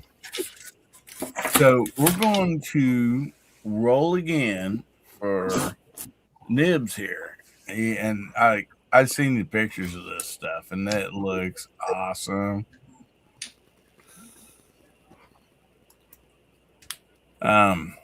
So Nibs, since it's your giveaway, give me a countdown. We'll get this thing a spin. All right. You gonna pull up the thing there? Yep, I got it all ready for you. Okay. 1, 3, 2, 1, spin. All right. Round and round she goes. If I win, then it saves me on some shipping. Fluffy. Boy, he's in a roll. He's on a roll. He's on a roll. Yeah, he like won I last was. night. Yeah, he did. When's all the rigged comments coming? I'm gonna type it myself. Okay, let's all do it. Rigged.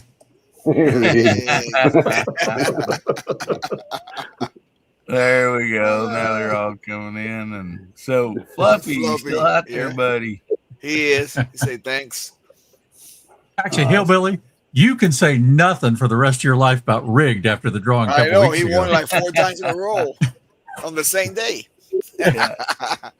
Yeah, Pack Rat. He said he's robbed. It looked like he's going to stop on your name, and it rolled on over. Did Fluffy answer up? Yes, he did. Okay, just send Hillbilly an email, and he'll get your address and send it over to me, and I'll get them out to you. Awesome, and those are super cool because you're going to really enjoy that. Yeah, and so let's see. I sent something to Hillbilly, and I think I sent something to Living in Southwest Virginia, didn't I? You guys won. I got a knife that you had etched it in this target, which is pretty cool. I'm not sure it's going up on the camera. Let's see here. Okay, there it is. Oh, yeah. Cool. It's about as good as I get. So don't shoot BBs at it. And they'll bounce back. Right here. And 308 will do. And Hasbro actually won the grand prize in my giveaway there, and I just mailed that off to him the other day. Oh, did you? There you go. Nice. That's cool. That is so cool. And then you could shoot these BBs at it, right? Here's the knife. If I can get to show up. It says just goofing around. Yeah. And then on this side, it's got his logo. And man, this is so awesome. Yeah, these are great, man. I love it. He puts just goofing around because I remember the troll you had that you fired back at. It was saying, quit saying just goofing around. And now it's on his knives. That was awesome. Yeah. Steve's got one. Nice. Yeah. And then that's the one I won off of Hasbro on the members. Yeah. He just uses Sharpie on his. Yeah, that's true. On the black screen. Hillbilly, I don't know if this will show up or not. Yeah. If you shoot at those and you shoot BBs, make sure you shoot those. Okay. Because Nibs is right. The steel will come right back at you. But these are lead. They're going to smash and they'll be okay. You ever see those ones that are? You ever see those ones that are like powdered metal? I can't remember what. Frangibles. Yeah, those are frangibles. Yeah, frangibles. Those are pretty cool too. I like those for shoots. I got a couple packs of those still hiding away. Chris Lang out there joined us. Hey, buddy, out in the middle of nowhere. Man, that is awesome. So, Hasbro, before we did the giveaways, you said you had something you wanted to show. Is it this right here? Oh, yeah. So I just we mentioned a couple things around the history of Daisy. And I believe it was in the mid-30s, and I don't remember the exact year, but that's when they started this kind of character thing, right? So they did the Buck Jones one, I believe, then, right, Nibs? Like 36-ish, something like that. Yeah. And then that caught on so well, they came out with the Buzz Barton. Now, this is the Super Buzz Barton. Okay, so these are really rare. I was able to get this before I was able to get a regular Buzz Barton. The difference in this one is, they have like a little tube sight, and it's actually amazingly effective. It's pretty cool. But it was blued. The whole thing was nickeled. But what's different about this mechanism is, a normal Daisy, when you open the handle, you're cocking it, right? This one, you cock it when you close. Cock on close. Yeah, Oh, and it's a good.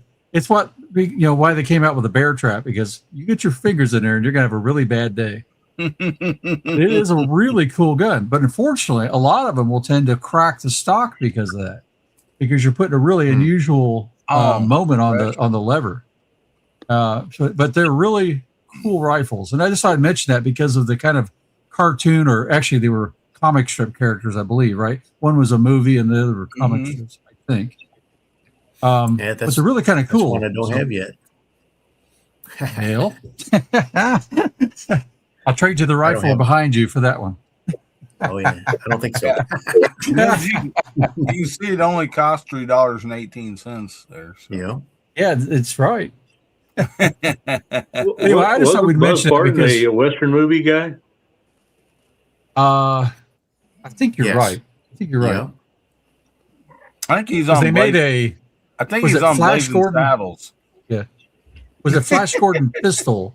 I think there was a Flash Gordon pistol originally. Then they did a rifle, if I understand it right. But anyway, I just thought that was kind of a cool part of the Daisy history that we sort of danced around and didn't talk about. So. That is really. I did cool. have a question for Nibs on on something I didn't even realize that they made, was the double barrel Daisy rifle. Yeah. I think that's so cool, and I looked them up, and I can't afford them. But I can't either.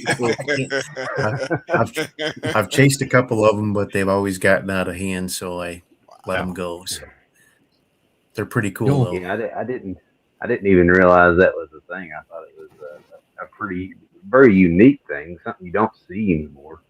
Do you know about what years they came out or whatnot? I think they were in the 30s. It was pre-World War II for sure. Oh, wow. They may have had one after World War II, but the ones that everybody's chasing are pre-World War II. Yeah. You'll pay north of 1,000 BBs for one, typically. I saw one at 1,500. Yeah. Whoa. Yeah. The last one I looked at was, I think, right around 12 plus, I think, like $200 shipping or something. Well, and we're talking BBs, right? We're not talking dollars. It's 1,200 of these. Nope. Yeah. A lot of BBs. Doll hairs. We're talking doll hairs. So go search Quackenbush on eBay and see how much those are going for. I did. When you was talking about it, I downloaded the eBay app on my other phone and searched it, and I can't afford those as well. The one I got a good deal. It was in Maine. It shipped to Indiana and back to New York. Back to so it's seen some travel, but you can get some deals on auctions, because a lot of times I think a lot of people just don't know what they are. So. Yeah. That's it. But, I saw one that wasn't usually go four figures too. Oh yeah, I saw one that wasn't bad priced yet, but I think it was on a auction style, so it's untelling what it'll end up at. Yeah, especially that number 4 and that number 5. They're pretty rare. But I found one like you showed there, Nibs, with the firing pin and the 22s at an auction, but it was in such bad shape I just passed on it. It wasn't anything like yours, Yeah, because you can't find parts for those. You have to manufacture them if you need parts. But you ever read Nickel Model one? 2. What's that? So they do have a Model 2 on here right now. Which one's a desirable one, or is it all of them? So a Model 2 is a desirable one. I don't have that one yet. I think that one is like the number 1, but it has a magazine. I believe that's the number 2. Yeah, I'd like to get there's several other ones that I'd like to get, but like you said, they're not giving those away. And and neither is Nibs. There is a Model 2 on eBay right now that's not bad priced. It's actually it's not an auction, so might be something to check out. So this is where Nibs' screen goes blank, and he disappears for a few minutes, and he'll be back. Yeah. So Next one week's of show, my, he's like, one look of what I my- got, guys. One of my saved searches on my eBay is Quackenbush, and I get a Yep. daily email telling me of new Quackenbushes coming up on eBay. So That's another thing about Illinois. I can't buy a BB gun off eBay. They won't ship to Illinois. Oh no! Yeah. I actually, 14 miles from my house, somebody put a Crossman 350V or V350, the ones you push Yeah. the barrel down to cock it. And Yeah. it's 14 miles from my house in Illinois, and I bid on it, and they said, sorry, eBay does not allow air guns to be shipped to Illinois. And I was like, it's in Illinois. I'll give you my 40 address. miles away. I'll give you my address. You can just ship it to me. I'll do a little testing for a year or two, then I'll get it to you. Okay, all right. That sounds like a deal. Yeah. That's when you need the like what's that called where you can change your location on the internet. Oh, a What were VPN. those called? Yeah, VPN. VPN, yeah. So Yeah. you put your VPN over at St. Louis, and then Well, I've got a couple guys when I do work that I work with down there. They told me if there's something on there, just let them know, and they get it bid for me, and then I just go down and pick it up. But I've actually a lot of my 22 cal. I shouldn't say this on the air, but if I want a 22 caliber air rifle, it's about an hour across the river. And I'll go to Cabela's over Missouri and buy it and bring it home. so not to like call you out there. So you like south of Springfield, Illinois, or up by that area? Oh no, I'm about almost 2 hours south of Springfield. Oh, so down by like Carbondale and stuff. No, if you look on a map where the Illinois River dumps into Mississippi, there's a little town of Grafton. I'm about 20 minutes from there. Okay. Yeah. Well, I Right really where the Illinois dumps into Mississippi. That's about where I'm at. what I really thought was really cool. We worked all over the United States doing putting in fiber optics, the main trunk lines, and one of the contractors that they lived north of St. Louis and Troy, Missouri.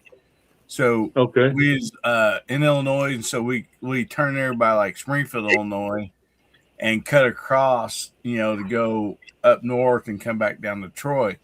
And like you're driving, it's flat, and then all of a sudden, as you get to the Mississippi, like you get this big valley.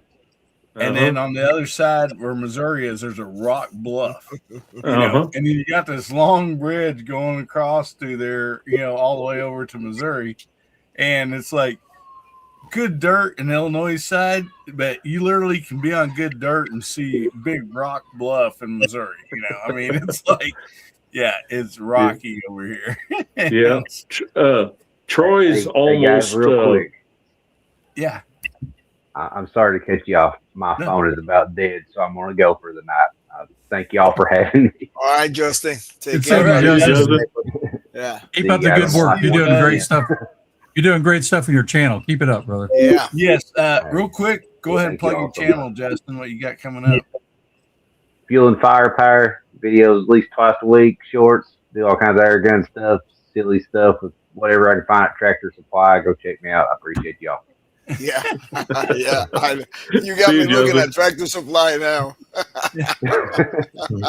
All right. See you guys. All right. Bye, buddy. You guys going to check out Fuel and Firepower there. Justin. Can we ship water guns to Illinois? Probably. Don't give me ideas. They might outlaw them too. I know. That string is. As long as they're not over 18 caliber. Yeah. There you go. Wow. No, but you saying Troy, Missouri there, Hillbilly. That is, it's not quite straight due west from me, but it's not far. It's just a little bit south of me, but west. Mm. Yeah, I have some really good friends that live in Troy, and I could cross the ferry. I could cross the ferry down at the end of the county and cross the Mississippi on the ferry, and I could be in Troy. And once I get across the ferry, I could be in Troy in 30 minutes. Yeah, that is so cool. Yeah, and when we got over that little town there to that bridge on the Missouri side, you seen tractor trailers with it was harvest season lined up. They had own lane, because there's a grain silos there. And anyway, you just see them parked for miles alongside the road waiting to get into the grain silos. To dump. And so it was just really interesting for me because it just looked like once I got over there on that Missouri side, that little town there, I don't remember what it was, just right there on that bluff. It just looked like a really cool old little like Mayberry type town, And but you probably could literally Winfield. Probably, but you could literally see like where the Mississippi had eroded out everything, Mm-hmm. And it's just, it's just so interesting. I was like, man, I love this. Actually, them bluffs are on both sides of the river, pretty much all the way up to the St. Paul from here, because I used to run, ride on line boats going up through there all the time. Back in my younger years, before I went to the harbor. So your original Mark Twain. Yeah. I'm not far from Mark Twain, where Mark Twain's at, Hannibal, Missouri. That's only about an hour and 15 minutes from me. Yeah. Love the history of it, man. So. Oh yeah. In fact, my son and daughter-in-law my oldest son and daughter-in-law got married at right there where Mark Twain's cave's at. Oh, wow. Well, awesome. So, we're gonna wind this show down here real quick, but there's Hasbro sent some really great topics, and we've only tested a few of them. So, Hasbro, give us one last topic to go around the room on, and we'll all get out of here. We'll give everybody a chance to go around and plug your channel. So, well, probably the biggest thing is, what is the real distance for accuracy that we get in pellet rifles? And you can pick PCP or whatever, because there's a misconception about air guns only being 5-10 yards. So what's the real distance that you all can shoot accurately? Well, it depends on if I sling my rifle when I shoot it. I can get it out there a little farther, like a fishing pole. Rod, I don't know, but when I get mine, I'm gonna push it up to 100. I don't know how good it's gonna do, but I'm shooting all my PCPs. Well, I haven't tried that 2027 that far yet, but because that's actually a pistol. But all my rifles PCPs, I'm shooting them out to 50 pretty decent. I do that stretching out challenge. I start out with 2-inch steel plates and 1.5, and then little silhouettes that go down to that little 1-inch chicken, hitting them at 50 yards. Man. Yeah. And I've done that with some of my brake barrels. My Gammo bone collector, I whizzed all 5 of them targets. I shot in 5 shots at 50 yards with it. Gammo reached out to me. I need to get back a hold of them.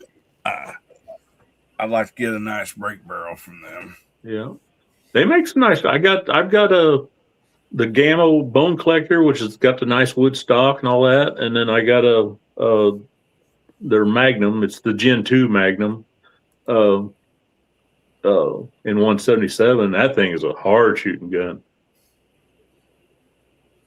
Wow. Nibs, how far do you shoot accurately?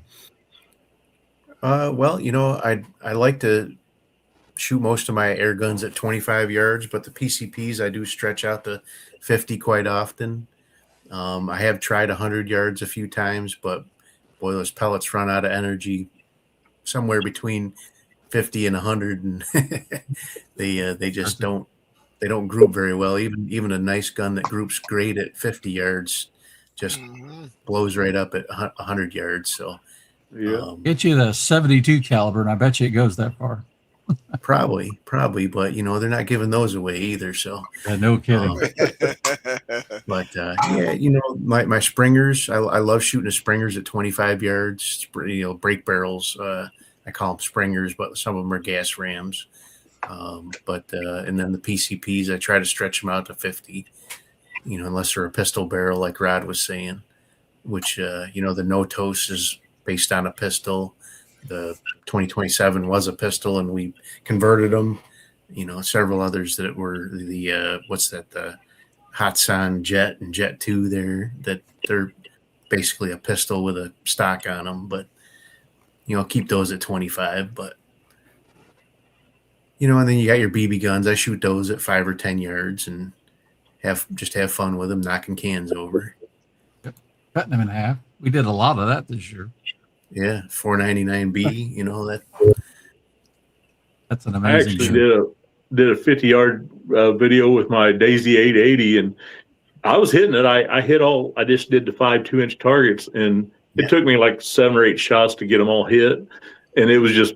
You could hear it just barely tinging that little plate. It was just about petered out. You know, the 880 is a great gun for what it is. You know, a $60 gun. You know, it's a great, and I had somebody comment says you can't shoot a Daisy 880 that far. It's impossible. And I said, well, you just watch the video. Well, we got some in the side chat here. Chris Lang says 25 yards. We got Carrie out there says 80 millimeter consistent, 183 millimeter film or filled both springers. And got Daryl out there says PCP 100 yards. And okay, filmed. Okay, that's I thought it was a typo there. But yeah, man, that's awesome. Yeah.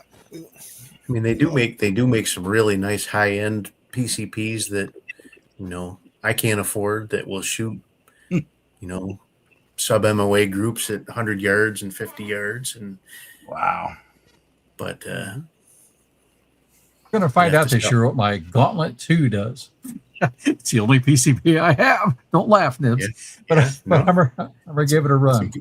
It's a good one to start out with. All right. So who we up to now? J Delta. Which your buddy has the Anschutz air guns. Yeah, he got like 7 of those. Yeah, they're look like the Olympic ones. Yeah, they got that skeleton. But I tell you, those ones are really intended to shoot at 10 meters. So yeah, but I bet they'll shoot 25 and 50 yards pretty good. Oh yeah, he got some that are PCP. You know, he got that compressor, and he did something. You know, they sell parts to update him. So we're gonna test them. Yeah, we're gonna test them. Yeah, so hopefully starting the year, if it is not to plan to start the new year doing some air rifles. So with him, he has 12. I think 6 are Anschutz. And then the other ones, I don't know what brand they are, but you need to do a series on how many pellets does it take to crack a coconut. Put a I do, right? Yeah, I'm gonna do that. You know, it's like Rob was saying, when I started shooting, the guy said, there's no way you can shoot a 22 rifle at 200 yards. I did it with a semi-auto and crack a coconut at 200 yards, so it can be done. That's awesome. Yeah, I've done it with all my rifles pretty much. I shoot it at 200 yards. That's great, buddy. Yep. Well, so Chris Lang says a Daisy 880 is capable of 8-inch groups at 100 yards. I would say Chris did a video shooting. Yeah, I think it was a Crossman 1000, wasn't it? At the 100, trying to hit it 100 yards. Yeah. Yeah, he did the 1000 and the 880. Dang. That was one of the first videos I saw of his. So, Steve, how about you, buddy? You still waiting on Marlin to come out with a air gun like me? I haven't shot it in quite a few years, but I've got a Ruger branded brake barrel. 77 pellet gun that I pulled out of the safe a couple of days ago because I've been watching a lot of you guys and your videos, and I'm going to play with that a little bit. Let's talk about distance. I know Dad passed away in 2022, but a couple of years before he passed away, he one year wanted to squirrel hunt just with a pellet gun, and he squirrel hunted with a break barrel pellet gun, and I think he killed about 30 or 40 squirrels with it. Oh man! Wow. Probably up to 25 or 30 yards max, just guessing. But he did pretty well with it, so they could do the job. That is so cool. Is that Ruger one you have called an Airhawk? I think it is. I'd have to look, but I think it is. That's a good one. I had one. I've had one of those for probably about 15 years now, and it's still a good shooting break barrel. This one, I picked this one up from a guy locally, very cheap. I bought it. Had a little, I think it's 4-power Ruger branded scope on it. Yep. And, it's cool. a Sounds about right. Decent little gun. Yeah. Well, you also make that a elite, max elite or something. 22. I got one of them. 22 caliber. Yeah. Ruger. This one's a 177. Like I said, I'd have to look at it to see exactly what it is. So it reminds me, since Steve said something about a scope. So a lot of people, like probably on the rewind or rewatch, watching this deal tomorrow or whatever, or the next day or whenever, we do a lot of like just 2.8 firearms and stuff. But from what I understand, can you guys explain why you shouldn't put a nice scope on a air rifle that's made? I can sum that up pretty quick. So the only ones you really need to worry about are the break barrels, the springers. They will damage a normal scope because there's actually two. It recoils forward and then it recoils backwards, and that jerking motion will actually knock the pieces inside the scope loose. They do make special Springer rated scopes that you can put on those, and I've actually broken a couple of those with a couple of the Magnum ones that I have, but they're pretty decent scopes. But yeah, you definitely don't want to be putting your $1,000 Leupold scope on a break barrel because it will damage it for sure. But PCPs and pump action guns and those, you can put any kind of scope you want on those, and you're not gonna damage them. But the break barrels and the like side levers, anything that has a piston that slams forward, you don't want to put just a standard scope on them. They will definitely break them fast. Ain't that amazing? Yeah. I mean, you take it off your 12 gauge shotgun, put it on, an air gun and run it, And so I have a BSA Super Meteor pellet guns, 22 caliber break barrel. It's a gas ram. I just bought it from my friend Derek from Derek's Adventures, and I have these Orc Air brand scopes that are supposed to be Springer rated. I put one of those on there. The first shot, that gun broke that scope. It actually knocked the reticle, the glass reticle inside the scope loose, and it was just rattling around inside there. Oh, no. Oh wow! Wow. Yeah. I sent it back to Amazon, but got a new one. But I have 7 or 8 of those. I have 7 or 8 of those scopes on Springers, and that's the first one I've had get damaged. But I actually took that gun out today with the same type of scope on it and shot probably 50 or 60 shots, and it shot just fine. So I've got 3 of them Orc Airs now, Nib, since I seen you showing them on your channel. I bought 3 of them. They're nice scopes. Yeah, they're decent for $50. Can't go wrong. Yeah. That just surprised me so much. You can pull it off of your 338 Lapua or whatever. Yeah, and stick it on an air rifle, and it might damage it. It'll tear it don't register, And so all scopes are intending to have recoil just coming back. The gun coming backwards. Yeah. And so, but the Springers, when you first pull the trigger, the recoil is pulling backwards, And then when that piston slams into the front of the receiver, and that's what actually creates the air to push the piston. It actually pulls the gun forward, jerks the gun forward. So it's already moving backwards, and now it gets jerked forward. And that will actually just rip pieces right off the inside of the scope. It's pretty violent. Yeah. And the stronger the brake barrel is, the harder the recoil will be. So I just looked at this. I'm sorry. Go ahead. I was going to say, I just looked at this one. It's a Ruger Black Hawk Elite. Yeah. Okay. Yeah. BSA So makes I'm sorry. I have a Diana 350 Magnum Springer, and I still have yet to find a scope that will not break on that one. I've broken 4 or 5 different scopes on that gun. I just shoot it with open sights. It's such a violent recoiling gun. I mean, it's not violent for me, but it's violent for the scope. And I've literally broken like 4 or 5 different scopes that are supposed to be Springer rated on that one. So yeah, dang, that's amazing.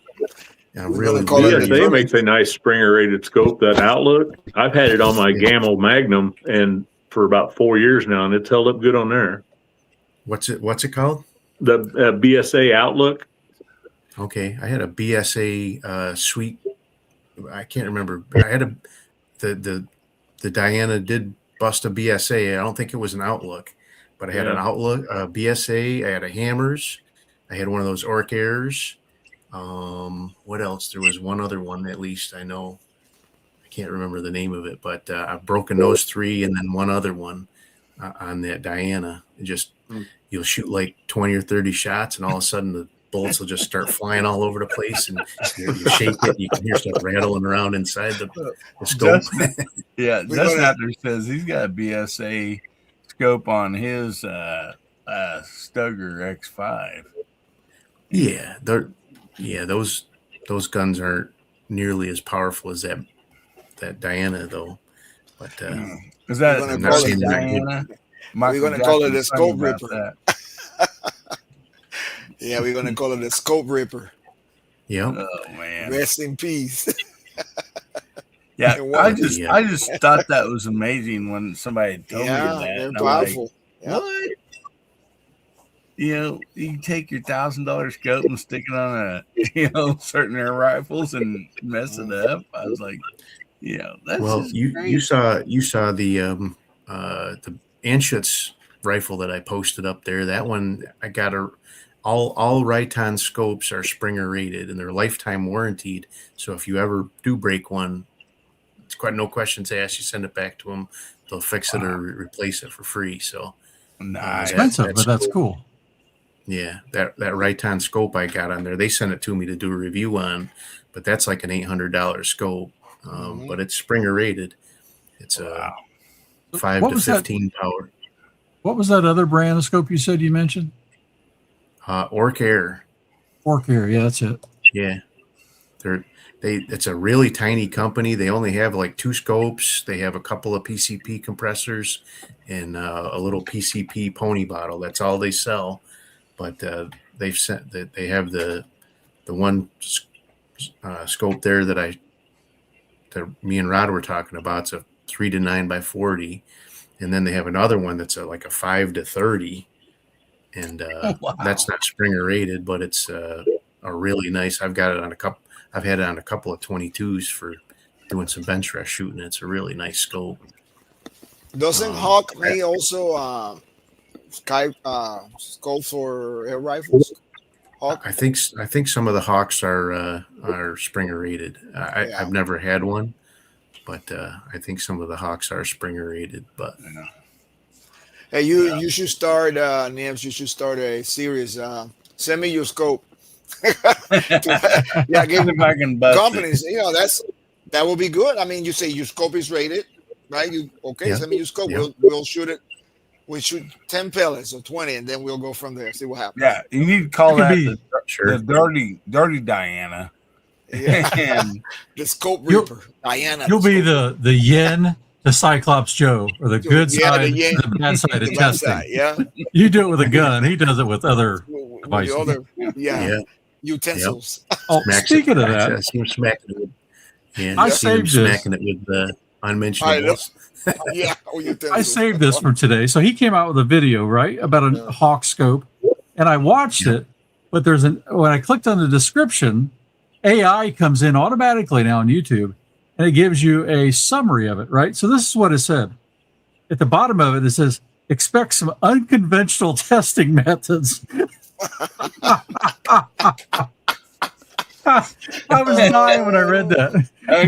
Are they talking about the nipple twister or what? Yeah, and his probe and the whip. Whacking. He was using a shoe today because he left his other devices at home. Oh yeah. So what scope you putting on that blow dart, Hasbro? I believe it or not, you guys know what a Vickers machine gun scope looks like from World War One? The big aerial circle with the cross webbing. Yeah. Right? It looks like a big crosshair, but it's got a series of webs. Video games. Yeah. I'm going to make one. I'm going to print one on my 3D printer that snaps onto the air gun. So I'll have this big scope right there and shoot with that. Yeah. Oh, wow. That's coming up next year. Yeah, I'm fixing to send Hasbro a big pile of stuff to work on. So yeah, I can see it now. You can put in your title. So you think your scope is good, huh? Yeah, that's it. Yeah. Let's see. Justin's talking about Barris out there. He says it's the only rifle scope that can come close to handle the forward recoil. Barris makes some. I've only got one Burris scope, and that one's way too nice for me to risk it on. I know, right? Yeah, forget that. Yeah. So, man, it's been such a pleasure to have you all on here, and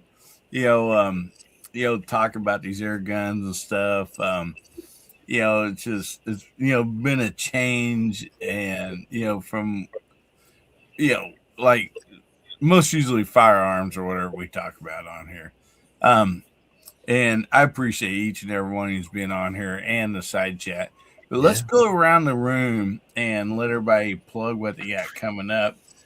Steve, what you got coming up, buddy, over there and living in the southwest part of Virginia? Well, with this snow we've had in the past week, I haven't been getting outside and shooting. I'll be doing some benchtop videos on some different items I've got. And a little filling in there. Thursday, the weather's supposed to be up about 55, so I think we're going to try to get out and do some shooting then if nothing changes. Oh, wow.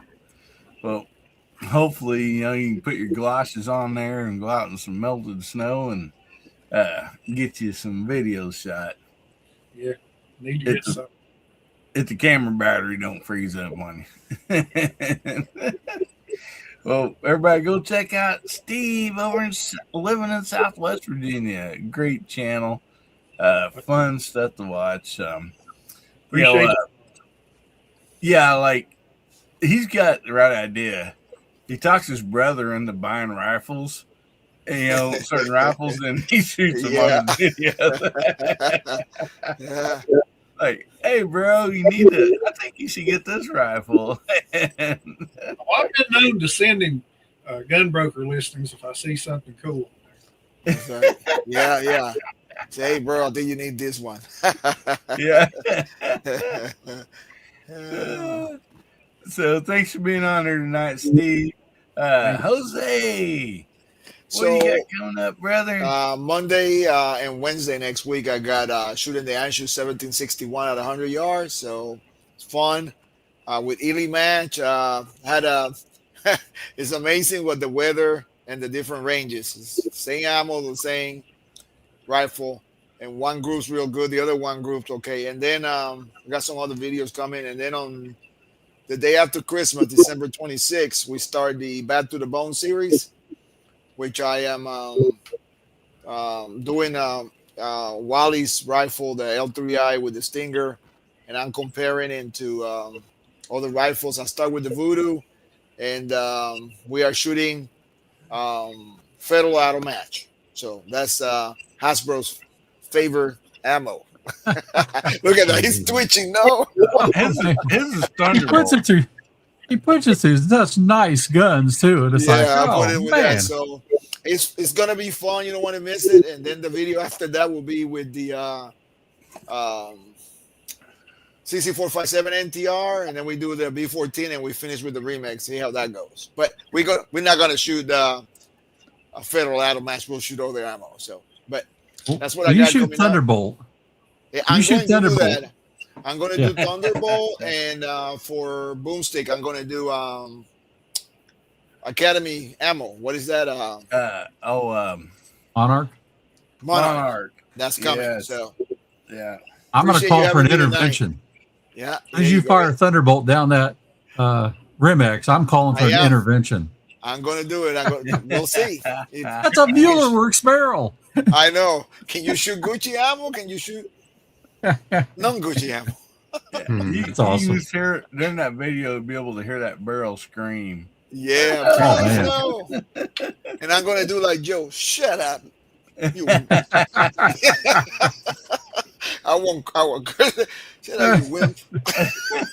Shoot. Oh, that's awesome. Yeah, thank you for having me tonight. Great video show tonight. Thank you. Well, thank you for being here, brother. We always appreciate you. And everybody go check out J Delta 22 NC. Always a fun channel. I mean, just, go check him out. Show him some love. Subscribe.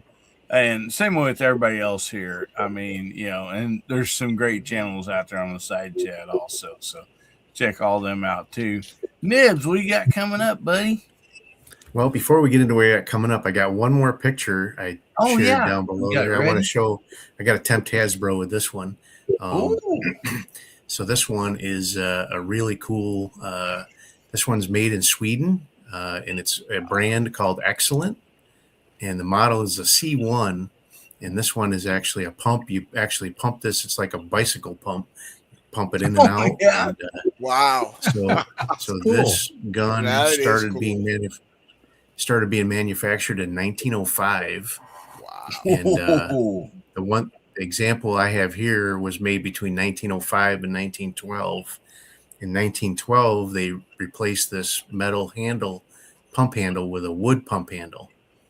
And this one shoots 21 caliber round balls, and it's very accurate. It's very accurate. But as far as what I got coming up this week, I've got several more editions of the Christmas challenge I've done, and a couple new PCPs that I've got, the Pinty PCPs and the Air Venturi Alpha. Finally got those out to the range, and they're doing pretty good. So a lot of cool stuff.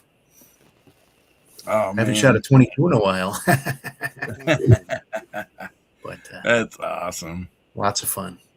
Yes, and guys and girls, go check out Nibs over at Walnut and Steel. Great videos over there. I mean, like, you put out videos daily. I mean, pretty much. I've cut back to every other day.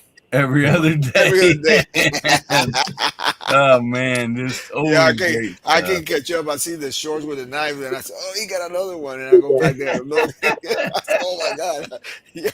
Yes, not only air guns, but rim fire, center fire, knives. I mean, the guy, like, he's Pistols. just, he just got it all and does some great videos. So make sure you go check. Fooling him his out. money, right?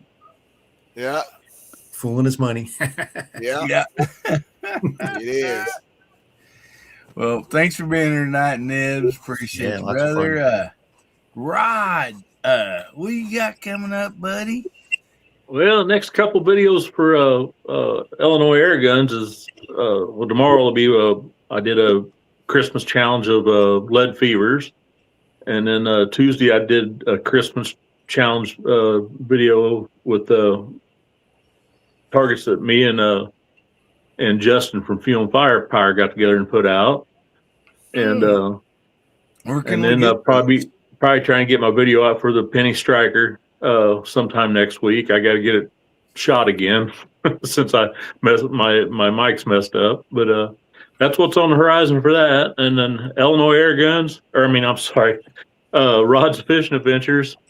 I don't know. The weather's going to have to break before I can get out and do some fishing. I might have to put up another old video. Right. You're going to do a little ice fishing?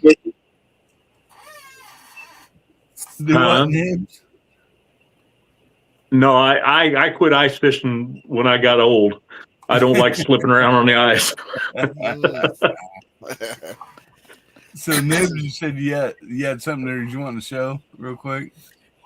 So he's talking about his microphone messing up. I don't know if we can zoom in on this one or. Yeah. This is what I use now. You can find this model J68 on Amazon for like $30, I think it was. It has 2 microphones, and then it'll actually fit an Apple or USB-C, and it's just an awesome set of mics, and you'll get days worth of recording time out of these microphones. Yeah. Well, I usually use a Rode shotgun mic, and the battery went dead in it, so I dug out. I've got these wireless mic, and they're a great mic, but you got to hook the wire up properly. I didn't have it hooked up. It wasn't the mic's fault; it was my fault. I hooked it up backwards. So. Oh no! So it sounded like somebody sitting there with a hammer pecking on a piece of steel. So, Nibs, those Bluetooth also? Well, so there's a little dongle you have to plug in the bottom of your phone, and it sets in the middle of the. I don't have it with me, but and then there's two actual. So if you had 2 people if you're doing a video with 2 people, you could actually have both microphones active at the same time. So you could have each person have a lapel mic on them, but so they're wireless to that little dongle that you have to plug into the bottom of your phone. Okay. And I was showing Rod earlier, I have a Boya version, that kind of thing. It just plugs in the phone, and it says it goes beyond this. I just haven't tested it, but I've had that mic recording me 50 yards away. No problem at all. Yeah. Yeah, this one will do that too. This one will go at least 50 yards. Because some cameras, like will have the Bluetooth, but like you don't have a lot of times they not have the correct plug-in, and so it's like for instance, like just the GoPros, you have to buy a whole nother thing to go on your GoPro to be able to plug into it, but it will do Bluetooth if they take Bluetooth, and so I know a lot of cameras are like that. My Sony's like that also. Yeah, I've had GoPros and stuff early on, but I've switched over to just using my iPhones. It's so much better. Well, yeah, they cost 3 times more too. Yeah. I get them free from work, so. There you go. Oh man, so go check out Rod over there at Illinois Air Guns and Rod's Fishing Adventures. Great stuff. I mean, go check him out. Show him some love and subscribe.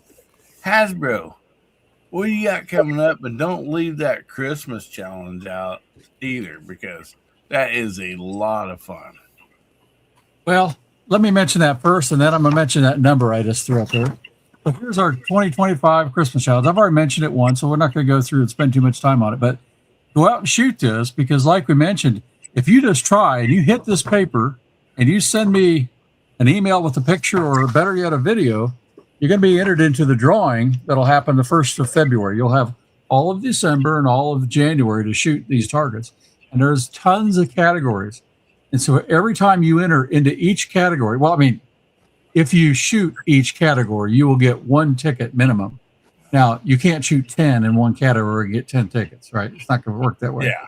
But there are 10 categories or more. And if you shot all those categories, you'll get 10 tickets, right? And if you get first place, you're going to get 2. All right. So that's kind of an incentive thing. But we do that to make it fair. There's also going to be a ladies category in every one of those. And so that's cool. And then a youth category. If I wear a wig, can I get in that? Well, you've been known to do that. It's a little disturbing. I might take away tickets for that. Negative 10 tickets for Hillbilly. So that's what that's all about. So that's going on now, and it's just a fun time. I mean, go out and have fun with your Christmas presents. Now, with the BB gun, you can shoot the body, right? Yeah, you can shoot. Everything counts except for like the little ball and the hats, you know, because you're not hitting anything with that. But if you hit the hat on the head, we count that, you know, like here's one down here. It's got the ink messed up there a little bit, but you would have a ball hanging down at the end of the hat. Not counting that, but pretty much everything else counts. Try to make it to where you can score points because there's such a variety of air guns being used and 22s that you got to score something, right? Yeah. So, now, in the 22s, it's the hat or the head, right? No, the body counts. Oh, okay. Body counts. Yeah. But what doesn't count is like this teacup, right? If you shoot that teacup in anything, that doesn't count. You have to hit either the body here or the head here or an arm there. Because, I mean, it's like teacup's going to ricochet in reality. Yeah. Reality.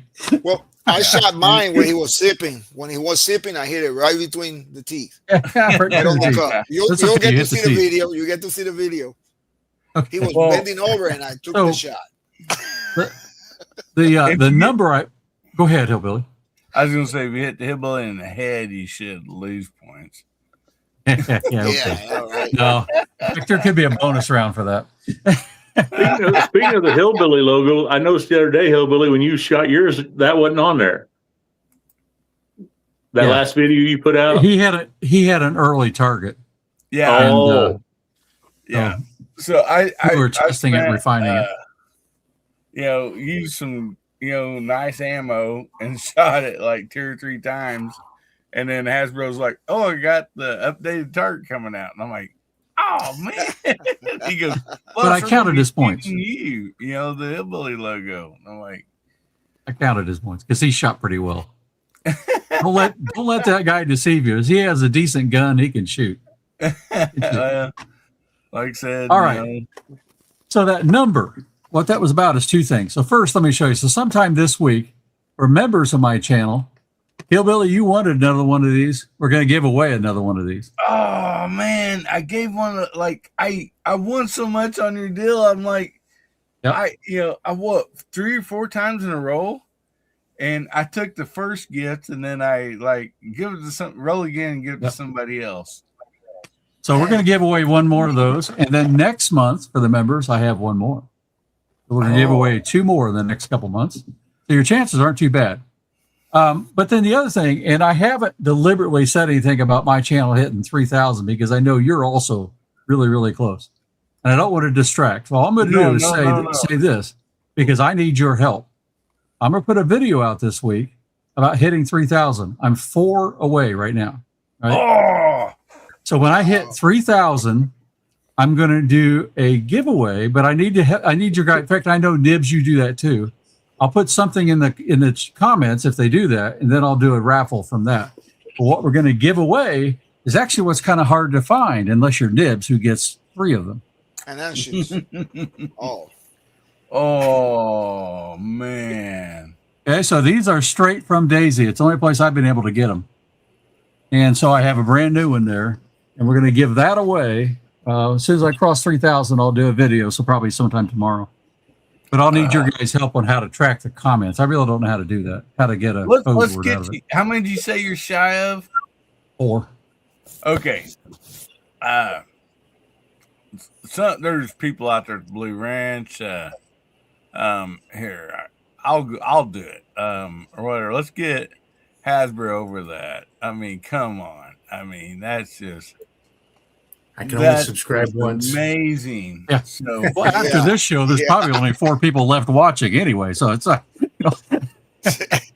well, I'm already subscribed on both my channels, so I can't. We'll get them all.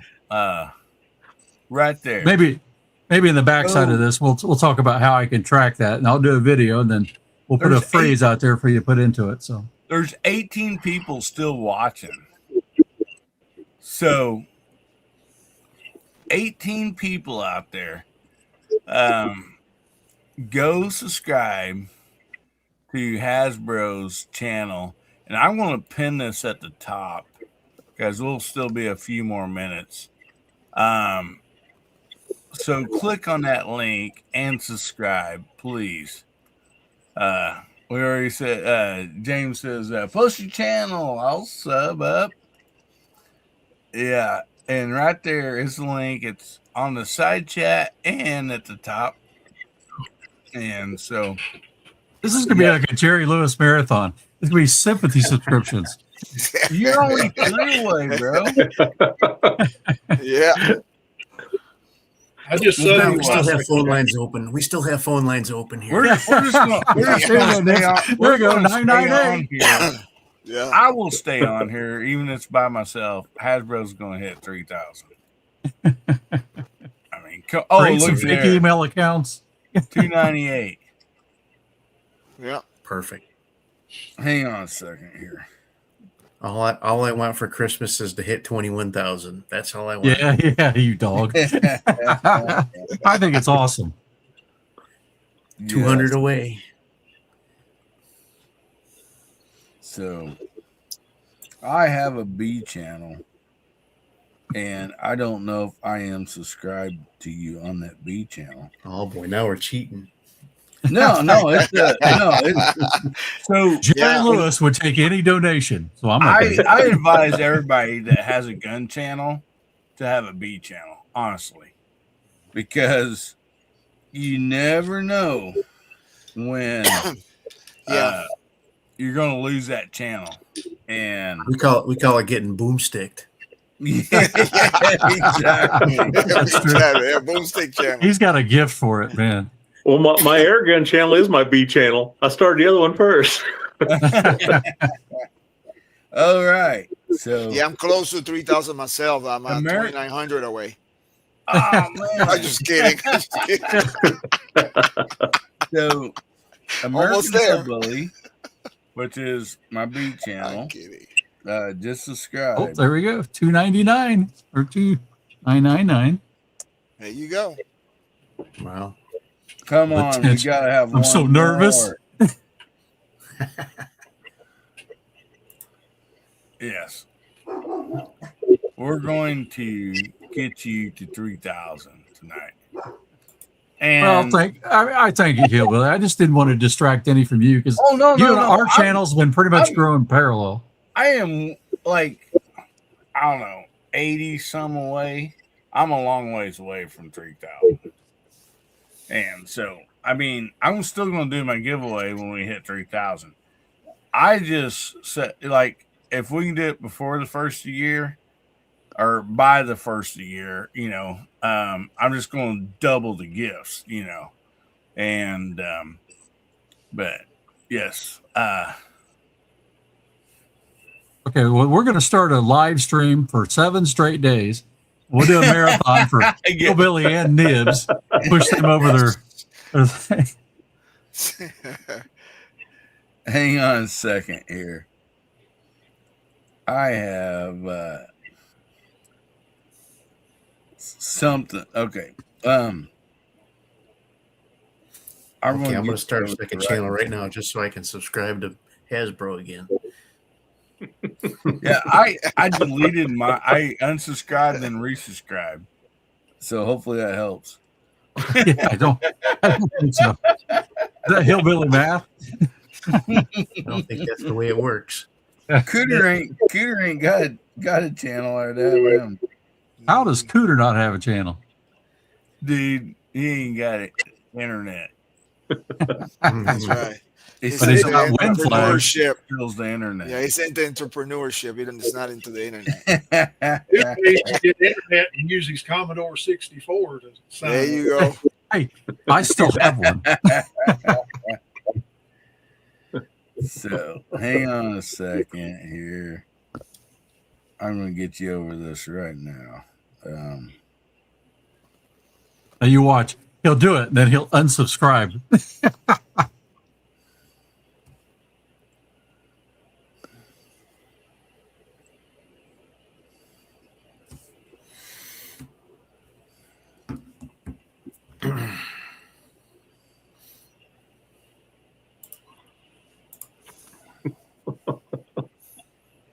So one thing I forgot to mention while we're waiting for Hasbro to go over 3,000 here, I am uploading a video that I did today with my walnut and steel Christmas present to all my subscribers, and I'm giving away a Red Ryder plethora.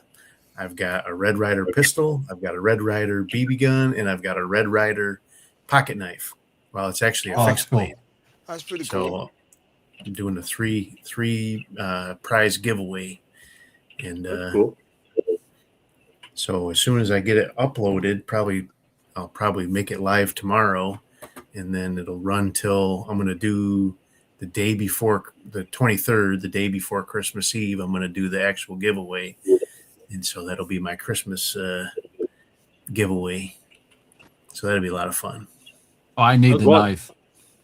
I was watching your video before we started this tonight, Nibs, with the red handled Red Ryder. That's a pretty cool knife. That's what I'm gonna give away. Yeah, yeah, that's a neat knife. In fact, I went to eBay right after that and looked it up, and I found several on there, so I might be ordering me one. So Bill Dye from my channel there, he ordered them from Smoky Mountain Knife Works. Bill Dye, the knife guy. Yeah, science guy. He's awesome. He sent me several knives already. He sent me a couple Rough Riders and a couple of Red Riders. So earlier this year he sent me the Red Rider knife that's like a Victorinox looking knife. That's really cool. It's got brown bone handles on it. It's really pretty nice. Yeah. And then these two he sent me today. So well, I just called Ames and told her to subscribe. I called her. She's like, there we are. What do you want? Ding, ding, ding. We just hit it. Want? And I'm We like, just hit it. There you go. Hey. You hit it? Yeah. Thank you, everybody. Send me that and shoes. Thank you. That was not the prize. Just to be clear. Yeah. Hey, thank you, everybody. You'll wake up tomorrow and you'll be 12 short. Yeah. That'll be it. That'll be it. That's how they do Hey, it. but then it's weird because you go and come back and then they'll go back again. So, yeah, that's how it goes. It happens. It happens. Yeah, but hey, you are there now. Thank you, everyone. Room, so. I do appreciate it. Thank you. Well, when you do your giveaway, I'll throw in a skinny knife. You can pick the color, whatever color you want. Yep, and I'll throw in some coconuts. Can we get some wind flag bags? Oh yeah. You got some coming. J Delta's got some coming, and I got a can. I'll throw in a can. We just got a can that we're gonna make. Well, the can is for you, but I'm not gonna throw it in there because the can is for you. It's we making 5 cans. Wally's making 5 of them. I'm giving one here as soon as I hit 900, almost there, and then the other ones I'm gonna give it away to you guys. So that's awesome. Yep. Yes, and they're signed. They're gonna worth money one day, maybe 1,000 years from now. So, but yes, and I want to shout out real quick, Brock over there, Leatherman 22. Dude, he is a 22 long rifle bench rest maniac. I mean, go check out his channel. I mean, the dude just just pokes one hole in the target and then puts the rest of the bullets through that same hole, pretty much, almost. And so, well, and he's about to go through a life-changing event. So we'll hear about that after Christmas. But all right, his budget for guns may get smaller. We'll see. Fixing to get married, ain't he? Well, So real quick, I know we're fixing to get out of here, but we'll be right back. I want to play this real quick for our buddy DM Foss has a show coming up later. I am gravely disappointed. Once again, you have made me unleash my dogs of war. Howdy, everybody. How y'all doing? There has been too much violence, too much pain. But I have an honorable compromise. Just come join us. Saturday nights, 11 p.m. Pacific, 1 a.m. Sunday metric. Just join us, and there will be an end to the horror. Just join us. Yeah. So if you're up in another hour or so, go check out DM Foss overnight party. It's great. He's out on the East Coast. That's why it's so late for us in the Central, and or he's on the West Coast. That's why it's so late for us on the Central and East Coast. But yeah, go check him out. I got videos coming up. I actually downloaded the new Target that Hasbro did, Else on the Shelf, and we put the BCA on it, and it did okay. And so we got that. We got a new can in from Anechoic. It's a small 22 long rifle can called the Pipsqueak. Very excited about that. And if you've not went over and checked out the sponsor for this channel, that's Patriot Mobile, make sure you do. And if you use the code Holiday25 and tell them that American Hillbilly sent you, you will get 2 months for free. That goes up till the first year. So make sure you go check that out. And anyway, I want to thank you all so much. It's been fun talking air guns with all you guys. I've learned a lot. I've had a great time. So appreciate you all. Thank you so much for the side chat. Congratulations on the 3K, Hasbro. Yeah, thank you. Yeah. And anyway, we're going to leave you all with this. Remember, God, family, country, make somebody's day better, will you? If the good Lord's will and the creeks don't rise, we'll be seeing you again. Everybody say goodnight.